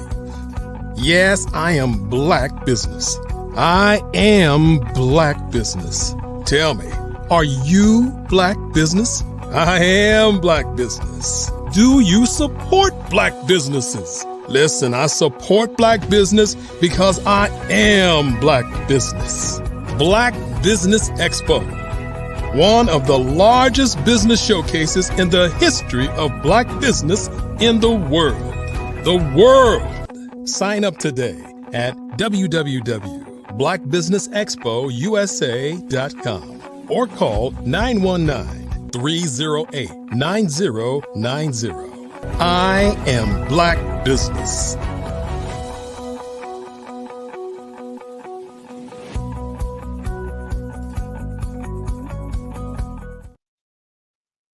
And good morning, business owners, entrepreneurs, thought leaders, and corporations, and welcome to the Black Business Network. My name is Coach Kimberly Williams, and I am your business moderator for this morning on the Black Business Network. The Black Business Network is a 24-hour business network showcasing Black businesses, business owners, entrepreneurs, and thought leaders worldwide. We have speakers from North Carolina, London, Singapore, Africa, Japan, and cities all over the United States. The Black Business Network is a global community sharing its business knowledge to empower, inspire, and educate businesses about business. Today, I want to introduce to you our speaker, Dr. Tandra Price, and she is a seasoned sales professional with over 20 years experience based in Oklahoma City, Oklahoma. Her passion lies in the transformative power of networking, where meaningful connections can lead to incredible opportunities. Tandra recognized the need for guidance in navigating networking events after attending numerous gatherings that fell short of expectations. She saw people struggling with conversation skills and sought to change that. Through her strategic approach to network development, Tandra empowers entrepreneurs to win.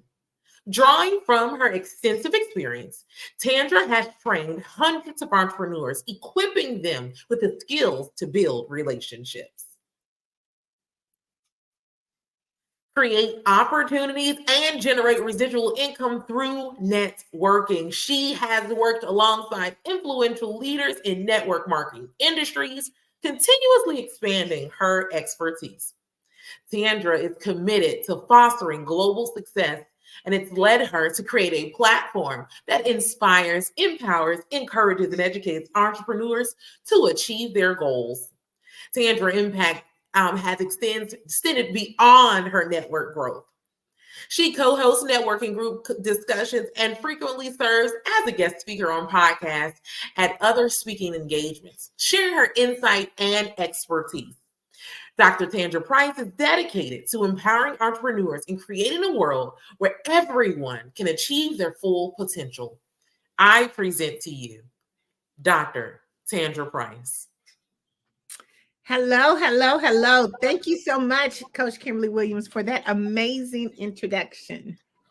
I am so thrilled to have you here this go round on the Black Business Olympics. Genius is coming, and I will see you on the other side. Awesome. Thank you. Thank you so much.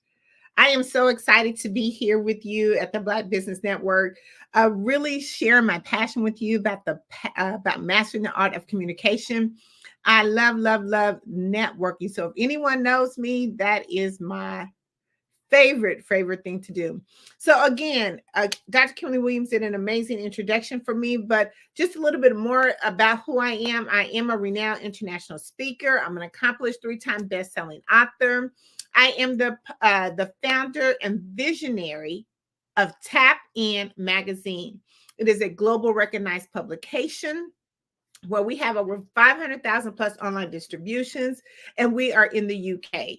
Tapped In Magazine solves the problem in helping entrepreneurs expand their network and broaden their audience and to generate more sales. I'm going to talk to you about 5 important key things on mastering the art of communication. We're going to talk about the best way to start a conversation. When is the best time to network? What is your plan when it comes to networking? And how do we incorporate this amazing free platform, which we call LinkedIn, into your conversation? And most importantly, lastly, how can Tapped In Magazine help you to be able to reach your goals? If you're not aware that there's approximately every 2 minutes, someone somewhere is engaging in a conversation.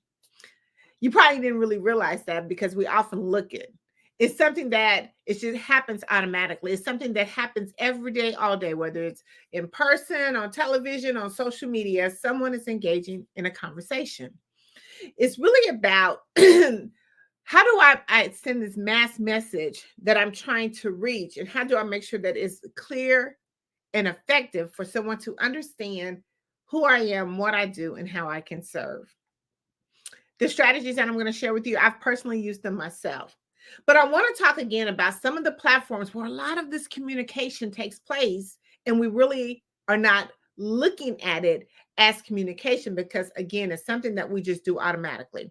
So here's a few platforms I want to share with you that really uses a channel to where you can really produce or really put out a mass message. One is Facebook, which pretty much all of us have. A lot of us have cell phones, via cell phones. We do video chat. Video chat is really popular platform to really get your message out there. Messaging apps, team chats. If you're in a corporation, a lot of teams use this particular function in order to talk amongst people in different departments of their area. Instagram, which is really huge. Twitter, Skype. We also do Google Meets, which is another good thing for if you're in a corporation and you're looking to, talk to multiple people in your organizations. Really good platform. Zoom, which is a lot of us use that, especially during the COVID-19. Slack is another good way. WhatsApp, if you're trying to do international communication, WhatsApp is a good platform, and streamlining. I say all that to say because when we're talking about communications, we always kind of think about, or mastering the art of communication, we're always thinking about, just the conversations that we're having in person. But no, again, because we have so many multiple platforms that we didn't have before, we are able to actually communicate more effectively, efficiently, and faster in today's world. I want to talk about, when we're talking about mastering the art of communication, I want to talk about communication is networking and networking is communication. I think we always kind of confuse it because really all of it is communication.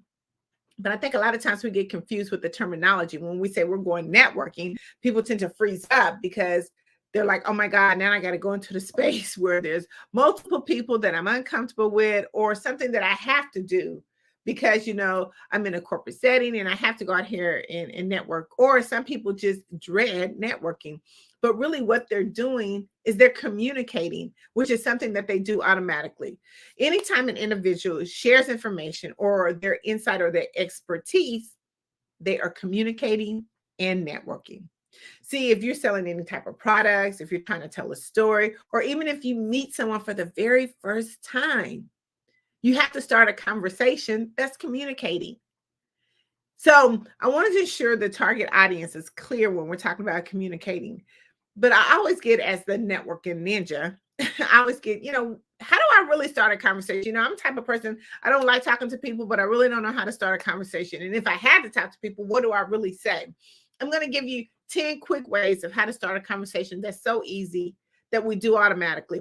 First thing we're going to do is we introduce ourselves. We're always introducing ourselves, especially when we meet someone for the first time. If you're in a setting environment, give a firm handshake, because naturally when you're in that environment, then it's more of a business relationship or more of a business communication that's going to happen. But just a simple introduce yourself. Hi, my name is Tandra.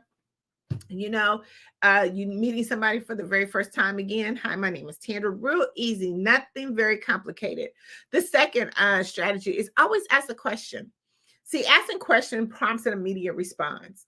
A lot of times when you don't know what to say, you could talk about something that's really circulating in your environment, but you're just asking a question and it's going to prompt a response. And that's how a communication or conversation will start happening. The third one is ask for advice or opinion. Everyone loves to be so helpful. They love to give their advice or their opinion. So think about some things that you can talk about, that you can ask about their opinion. Or even if you're at a networking event, hey, is this your first time being here? Ask a question. Ask for their advice. How do you think about this? What have you been here before? What was your overall opinion of this person who hosted this? Always just ask for advice. So what do you think? Do you think you'd be here? Do you think you come back here again? Just get some information. The next fourth strategy, I always talk about the compliment. I have what they call a compliment circle, and we could talk about that later. But A compliment is always breaking the ice. Whenever you offer a genuine compliment to someone that you see, whether you're in a networking environment or if you're just out and about, whenever time you give a compliment, a genuine compliment, it always strikes up a conversation. I can give you a real quick example. I love shoes. I love shoe shopping. So anytime I'm in the store and I'm buying a new pair of shoes, I always look at people who's in the room. I always do like that 360 panoramic view of the room. And if there's another lady who's trying on some shoes, I always say, oh my God, those are some amazing shoes. Or, oh, those shoes look really nice on you. And it prompts an immediate conversation. Make an observation. When you're looking to start a conversation, look at your surroundings. How can you start a conversation with someone, especially if you're in a room with them just by yourself? Look at the surroundings. It could be noisy or something of that nature. You can say, oh my God, it's really noisy in here. You are trying to find ways to start a conversation, and your environment is the best way to do it. I always use humor as the sixth strategy. Laughing, breaking a joke is another icebreaker. People love to be in a comfort zone, and if you can make them feel comfortable where they are, immediate conversation starts. 7 is storytelling. Always telling stories is the best way because you really get to find out who your prospect is, if you can help them, if they can be a part of your network or your services, or if you can give them a referral. See, here's the best thing. When people tell their stories, they tell a whole lot, and you can find out a whole lot about a person, but we have to do some active listening. This 8th thing is show genuine interest. Anytime someone is talking to you about a conversation, the worst thing that you can do is veer off and look to the side or not pay attention or be on your phone or something of that nature. Pay genuine attention to the person that is in front of you. That's the best way to start a conversation, because when you are actually looking at someone talking, you can now start picking up clues on what you're going to say. See, it's called pick clue. So when someone's talking to me, I'm always picking some clues, or I'm picking some nip tips on what they're saying, so I can then now repeat that back to them. And then it has a conversation, because a lot of times we're always talking and we don't really understand what we're saying until somebody else repeats it back to us. So we want to make sure that we're doing some genuine interest. Number 9 strategy is share your experience. Share your experience about maybe even attending that event, or share some business tips, experience. No selling, but just share some experience, some tips about, listen, you could say something of the fact that in my business, we've done X, Y, and Z, and some of the experiences that I have learned through this process. I mean, just a smooth, seamless process into the conversation. And 10, I always say current on the current topics, because that's another way to start conversation. People's always wanting to talk about what's going on in the world. How is that affecting my business? We want to stay on current topics anyway for our personal development in our business, because when our clients come to us, we want to make sure that we are aware of what's going on and how that's going to impact our business. So those 10 tips will really kind of help you start a conversation. They're really easy. They're something that we do automatically. Sometimes we don't even see that we're doing it. Another amazing way for those people who really don't like, talking, is just to smile. It's another way to prompt a conversation, because when you smile and you're looking at someone's automatically going to say, good morning, how are you? You didn't even have to do anything, but it's the best way to start a conversation. We can't really get caught up in, the word networking and conversation. Again, remember, it's all one, because you have to have a conversation in order to network. And in networking, you are having a conversation. You're simply having a conversation. So take those 10 strategies plus that bonus I gave you. Take those 10 strategies and just try to incorporate them in the next time that you're looking to have a conversation. Don't make it complicated. Don't overdo it. Just have a normal conversation that you would have on a daily basis. I also get often asked, when is the best time to network? Like, really, when is the best time to network? Right now. See, anytime that you get up in the morning and you start a conversation, you're networking. Remember, I'm going to repeatedly say this. Networking is conversation. Conversation is networking. So anytime that you have anything that you're trying to say, and especially right now, we have, I always tell our clients to do 10 things before 10, income producing activities. And when you're doing that particular strategy, you are now actually starting a conversation early in the morning. So that's the first thing. But that's when you start networking. When the minute you get up in the morning and you know that you have to start, soliciting prospects or talking to prospects, or having that conversation is when you start networking. You can do it at social gatherings, conferences, expos, business organizations, online platforms, before and after presentation, one-on-one meetings, in between sessions, regular industry meetings, just walking to the grocery store is networking, and it is the best time to do it right now. Never miss an opportunity when someone's walking by you. They always say, do the three, hold out your arm and do the three rule, the 3 steps in front of you is when you should be able to be networking with someone. Always networking. Right now, we should be networking and trying to meet 10 to 15 new people a day. If you actually talk to 10 to 15 people a day, that's over 300 leads in your pipeline that you can have by the end of the month, or 300 new people in your network that you could be constantly sending out information to. But here's the thing about it is mastering of communication, networking comes with so many benefits. And let me share just a few of those benefits with you. One of the benefits is it enhances your negotiation. See, when we're actually networking and we're communicating, it helps us to start negotiating our opportunities.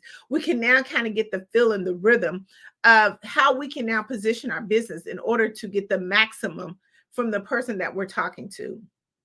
Another benefit it talks about in what we're doing is trust building. See, over time, the more that you're communicating and networking and being out in the environment, you are building trust that you are here for the long haul. But people now can see you. They see you out everywhere. They see you talking. They see your message. They see your brand. You're building trust.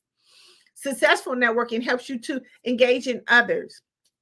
Here's the thing when we talk about networking or communication is that we're putting ourselves in different environments where we can be able to now negotiate with other people. We can see a little bit of their form. It's a learning process.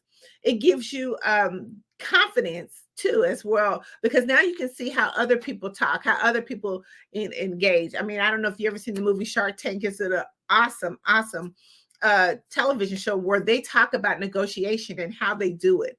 But it's successful networking because it's helping you to engage with others. Another benefit is you have strong connections. It helps you to understand and relate to others and building long-term relationships. I can't say how much the power of communication and networking goes. I was just at a conference over the weekend, happened to meet a beautiful, beautiful lady, beautiful spirit that I have met her on a virtual network platform, and it was 6 years ago. But because we had that strong connection, I finally got to meet her in person. So it's nothing like being virtually now in person, but the longevity of the relationship came through communication and networking. It builds loyalty. So when you receive support from others, it helps you. It's a part of when you're networking and communication, people now and again know, like, and trust you. So you're building that support. You're being loyal to them. Some other benefits is that it helps you to increase your visibility. When we go to networking events or we're showing our brand across many different platforms, people now start to recognize who we are. Tapped In magazine is a global recognized publication because we have increased and enhanced and 10 times X our visibility to make sure that we're seen in the marketplace. And when you increase your visibility, it brings on so many opportunities. Again, when you're trying to put that mass message out to the community, it is communication, but it's also networking. Another benefit is collaboration. It leads to partnership. Mastering the art of communication leads to partnerships and joint ventures. It can help you expand your reach and offer new avenues that maybe sometimes you wouldn't be able to even offer, and to grow your business. You get access to resources. See, when we do this thing effectively and efficiently, it can give us so much information to help us be that one-stop shop for our clients. It gives you information, it gives you tools, it gives you introduction to individuals that you really would have never again met if you wouldn't expanding the part or trying to master the art of communication. It gives you brand awareness. I've been kind of talking about, our brand like Tapped In magazine, because we are so into the communication space, and we're trying to make sure that we maximize our effort, our brand comes along with it. Now, just because you have a brand, you are communicating. Your brand is the message. And you want to make sure that you are communicating and networking, or networking and communicating your brand. And that's a benefit when you actually master the art of communication. It gives you so much awareness. It gives you access to decision makers, those who are looking for your business. It's making your pitching ideas or discussion opportunities easier. See, when we're out there and we're networking and people know who we are, we've made the connections, the introduction becomes so easy. It's not like you have to go and do a lot of pitching or you have to do a lot of selling. It's now building relationships is what we're doing. It gives you industry trends. See, a lot of times we don't really know what's out there if we're not communicating, networking, or networking and communication. A lot of times if we don't do that, we don't know what's trending, because a lot of times we get a lot of information from other people. Yeah, we can always go to YouTube University, but in the same sense, I mean, if we're not staying according to our topics, knowing the current topics. But a lot of times do we get the inside trend? I went to an event, which was the Millionaire Conference, and I got to really see how millionaires think. They're futuristic. They're thinking way into the future. But if we're not actually in those spaces and communicating and starting conversations, we won't be able to get that information. And the last benefit is it's really about business growth. I mean, we have to continue to always be looking, how do we grow our business? How do we elevate? And we do that through communication, networking and communication. So if we're not opening this beautiful thing that God gave us on our face to really kind of put ourselves out there, there's no way that we're going to be able to elevate to the next level. I always like to talk about what's the plan. See, a lot of times when we get into the networking space or communication space, we never have a plan, especially if you're going to a networking event, whether it's virtually or in person. Please have a plan. I'm going to give you just some strategies that we use and our team use when we go about setting plans. We always set a goal. You want to have an objective. No matter what event you go to, you want to have an objective. What are you really going there for? What are you looking for? What are you seeking? Are you seeking new clients, partnerships? I mean, have a clear focus goal. Make sure that you do your research on any event that you go to. See, a lot of times we waste a lot of time because we really need to do the proper preparation before we get to the event. Make sure that you do the research. Make sure that you know who's there, who's hosting it, how long they've hosted it. Let's talk about how do we prepare our introduction.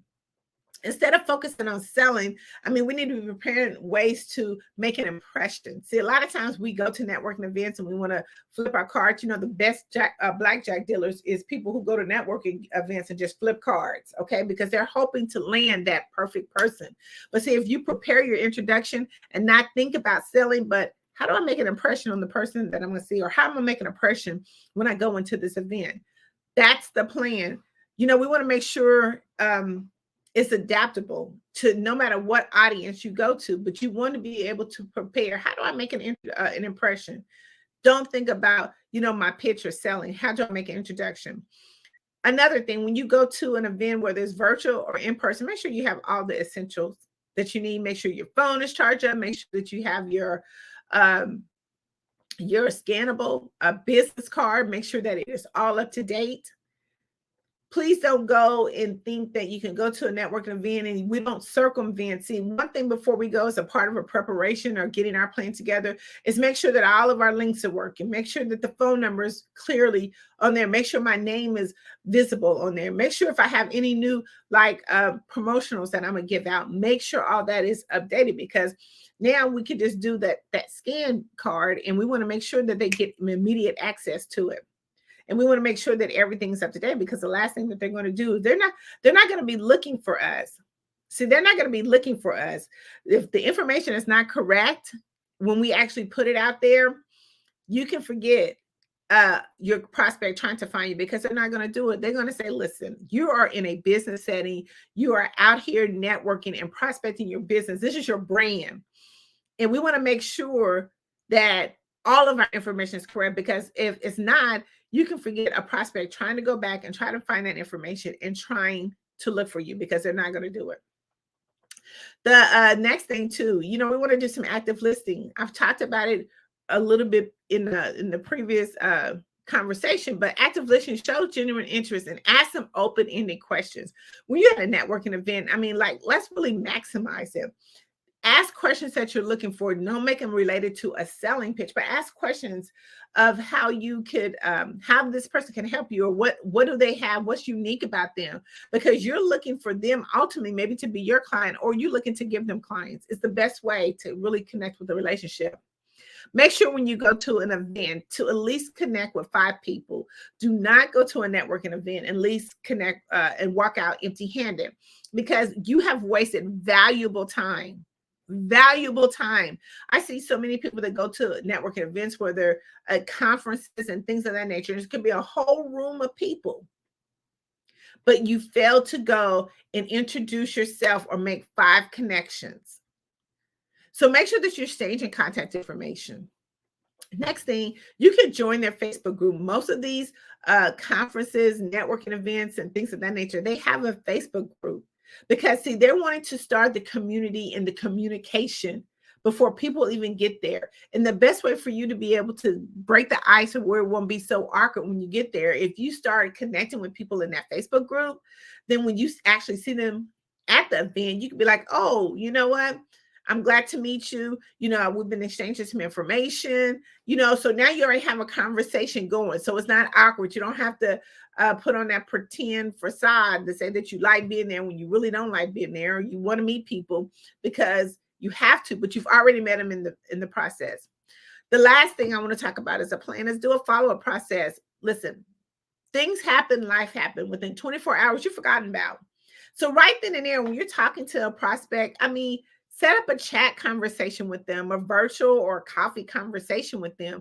Do it immediately. Hey, what does your schedule look like, Wednesday of next week? Love to kind of learn more a little bit about what you're doing. Is 9 o'clock, 10 o'clock good for you? And if you're doing some active listening, you can now kind of pinpoint how the conversation is going to go when you actually meet them. Real quickly, virtual, if you're doing virtual, listen, again, make sure that your setup is good. Make sure that there's no weird stuff behind you.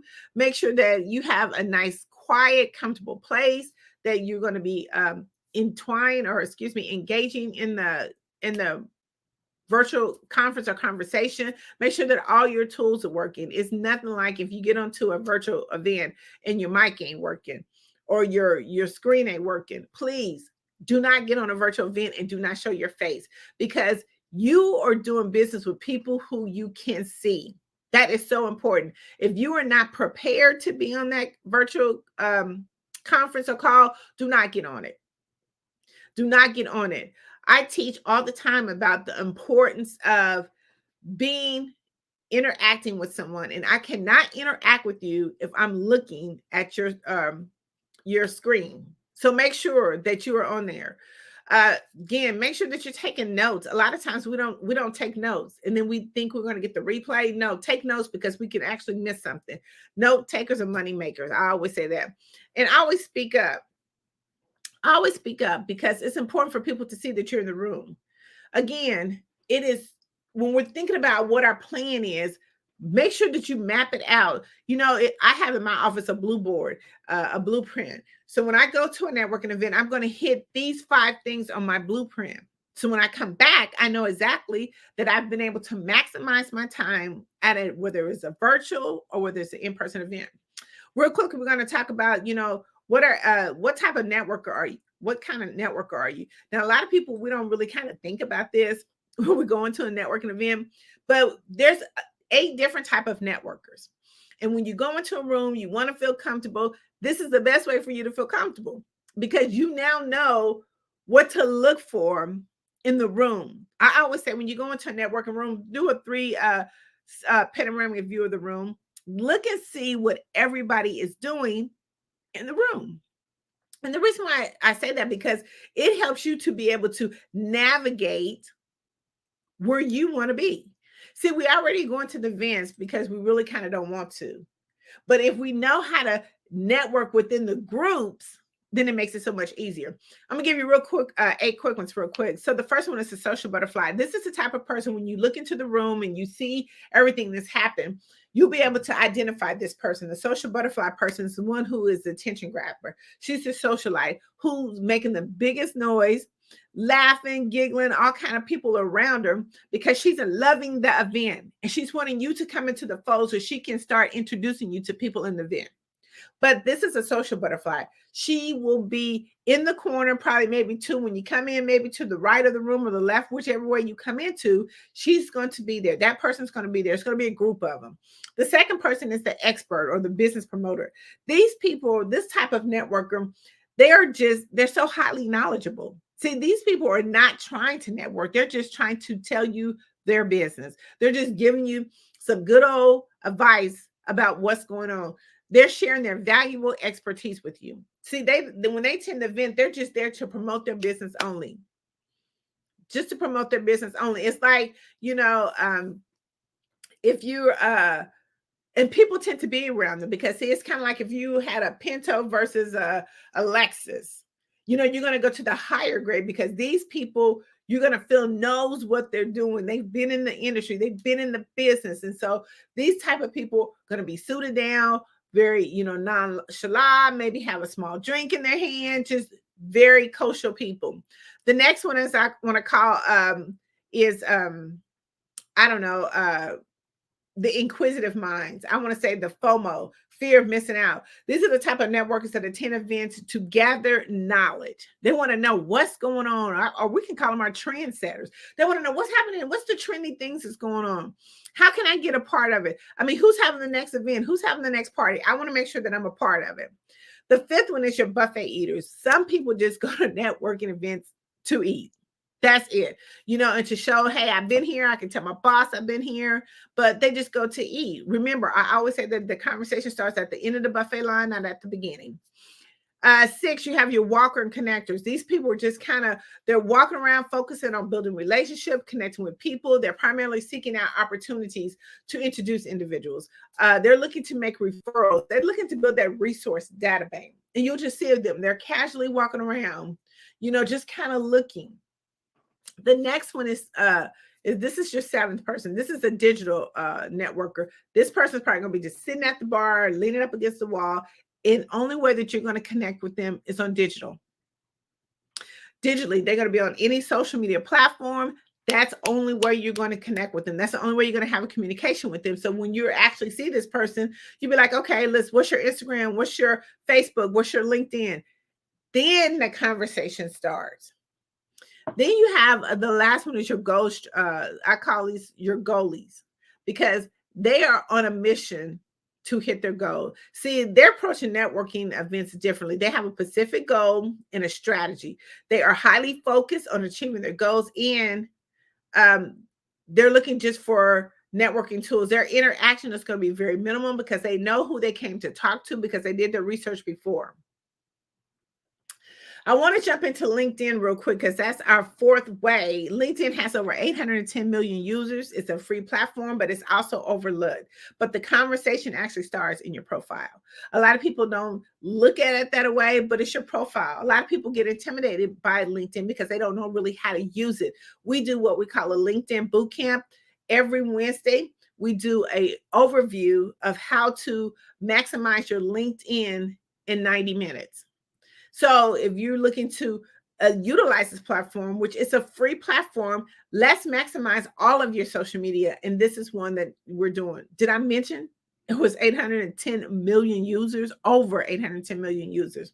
So let's make sure that we kind of talk about how do we maximize our LinkedIn profile. One is going to be making sure that you have your picture, your banner to make sure that you're representing. Make sure you're highlighting. Your highlights are concise and clear, that it's really saying who you are, what you do, and how I can connect with you. We want to talk about your summary, like make your summary where people can feel inviting into your conversation. That's that know, like, and trust where we build it right there in that summary. Your experience, talk about, your accomplishments, how you helped people, how you've done things for people. Your skills should be something that people endorse, that they can say that, hey, you know what? I endorse her on networking. I endorse her on marketing or content creating. Make sure that we're putting our education there, all of our education, no matter how long. Some people say, well, I'm not going to put that. No, anything you've done should be in there. Your certification should be in there. I mean, anything that you've done, licensing, training, that showcase your expertise. You are building a conversation because see, within LinkedIn, now they're trying to change their format. You could tell what's important and what they found from maybe doing over surveys, what's important. They've now kind of put the most important stuff at the top. So when we think about what's the conversation, where does the conversation begin? When we do it, when they do their SEOs and you wanting to make sure that you have specific keywords in there when your prospect is looking for you, they want to click on there and they want to be able to have that conversation. A lot of times we want to know, who are you? Who are you and how do you serve? And that's where your volunteer experience goes. What kind of causes do you support? I mean, that's a part of the whole communication. In a media attach, if you've been in news, press release, magazines like Tapped In magazine, if you've been in any of this stuff, please put it into your profile. Because what happens is everybody say you want to make sure that you're Googleable. So when they look at you and they find that, oh, okay, this is a person that might could be able to help my clients, or this may be a person that maybe can help my organization, they're going to do more extensive research on you. And they're going to hit that, what they call Google button. And they want to make sure that all of this stuff shows your credibility.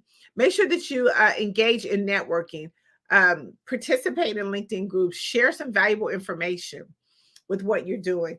It's not so important about, being on these platforms, but when we're on the platforms, we have to make sure that we utilize them. Remember, I said networking, conversation is networking. It all is every time that you put anything out on social media, that means you're trying to have a conversation with someone. You want someone to click on your information. You want people to like, share, and comment on your information, but it has to be clear, concise, even memorable. People got to understand who you are and what you do. I always tell people that once you really identify that, you now build walking billboards that are doing the communication and networking for you. See, and what I mean by a walking billboard is that once people really know who you are, they will send your message for you even when you're not in the room. Let me say that again. They'll send your message for you when you're not even in the room. You've been put in rooms right now that you don't even know that you've been put in because of the message, your branding, the visibility, your communication, how you've networked. You've made that reputable conversation. So listen, I just want to say right now, Tapped In magazine is amazing. And we didn't get there, but we can help you to be able to do all those things. Go to TAPIN, TAPIN magazine.org. Thank you so much, Dr. Tandra Price. It's been amazing listening to you not only talk about network, you are the network ninja, but also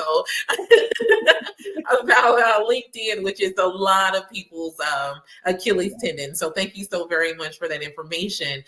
Genius is coming, and I will see you on the other side. Thank you. Hello, I am Dr. Eric Kelly III, the visionary strategist and founder of the Black Business Olympics. I invite you to showcase your Black-owned businesses on the Black Business Network global stage.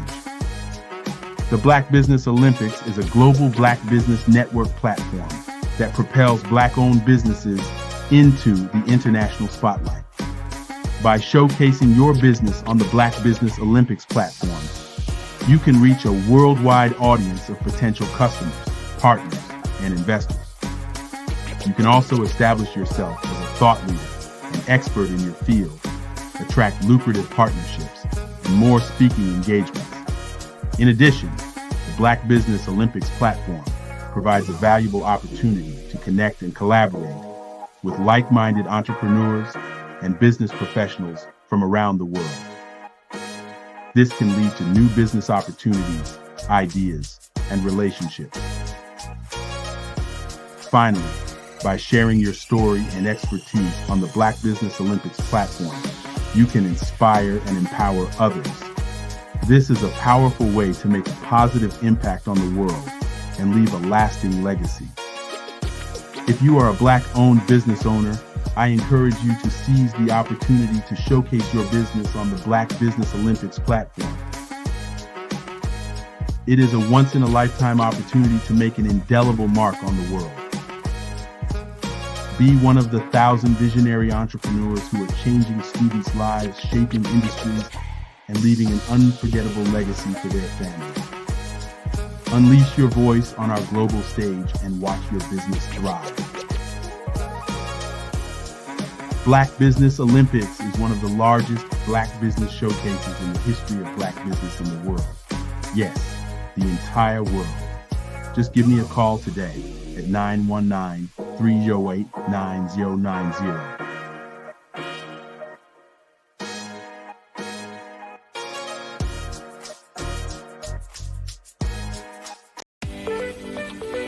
You are in the right place at the right time.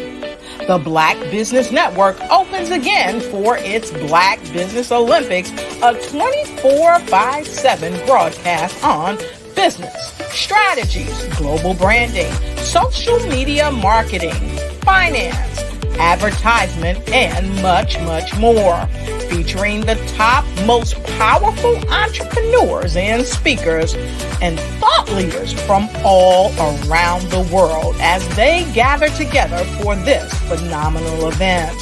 Join the Black Business Network streaming live into the metaverse, STEM City, USA, Black Multiverse, Pod TV, Roku, Hulu, iHeartRadio, Apple TV, YouTube, TikTok, Instagram, Google Podcasts, Facebook, LinkedIn, IBM TV, Spotify, and Twitch. Tune in today and be a part of this amazing movement. The Black Business Olympics welcomes you.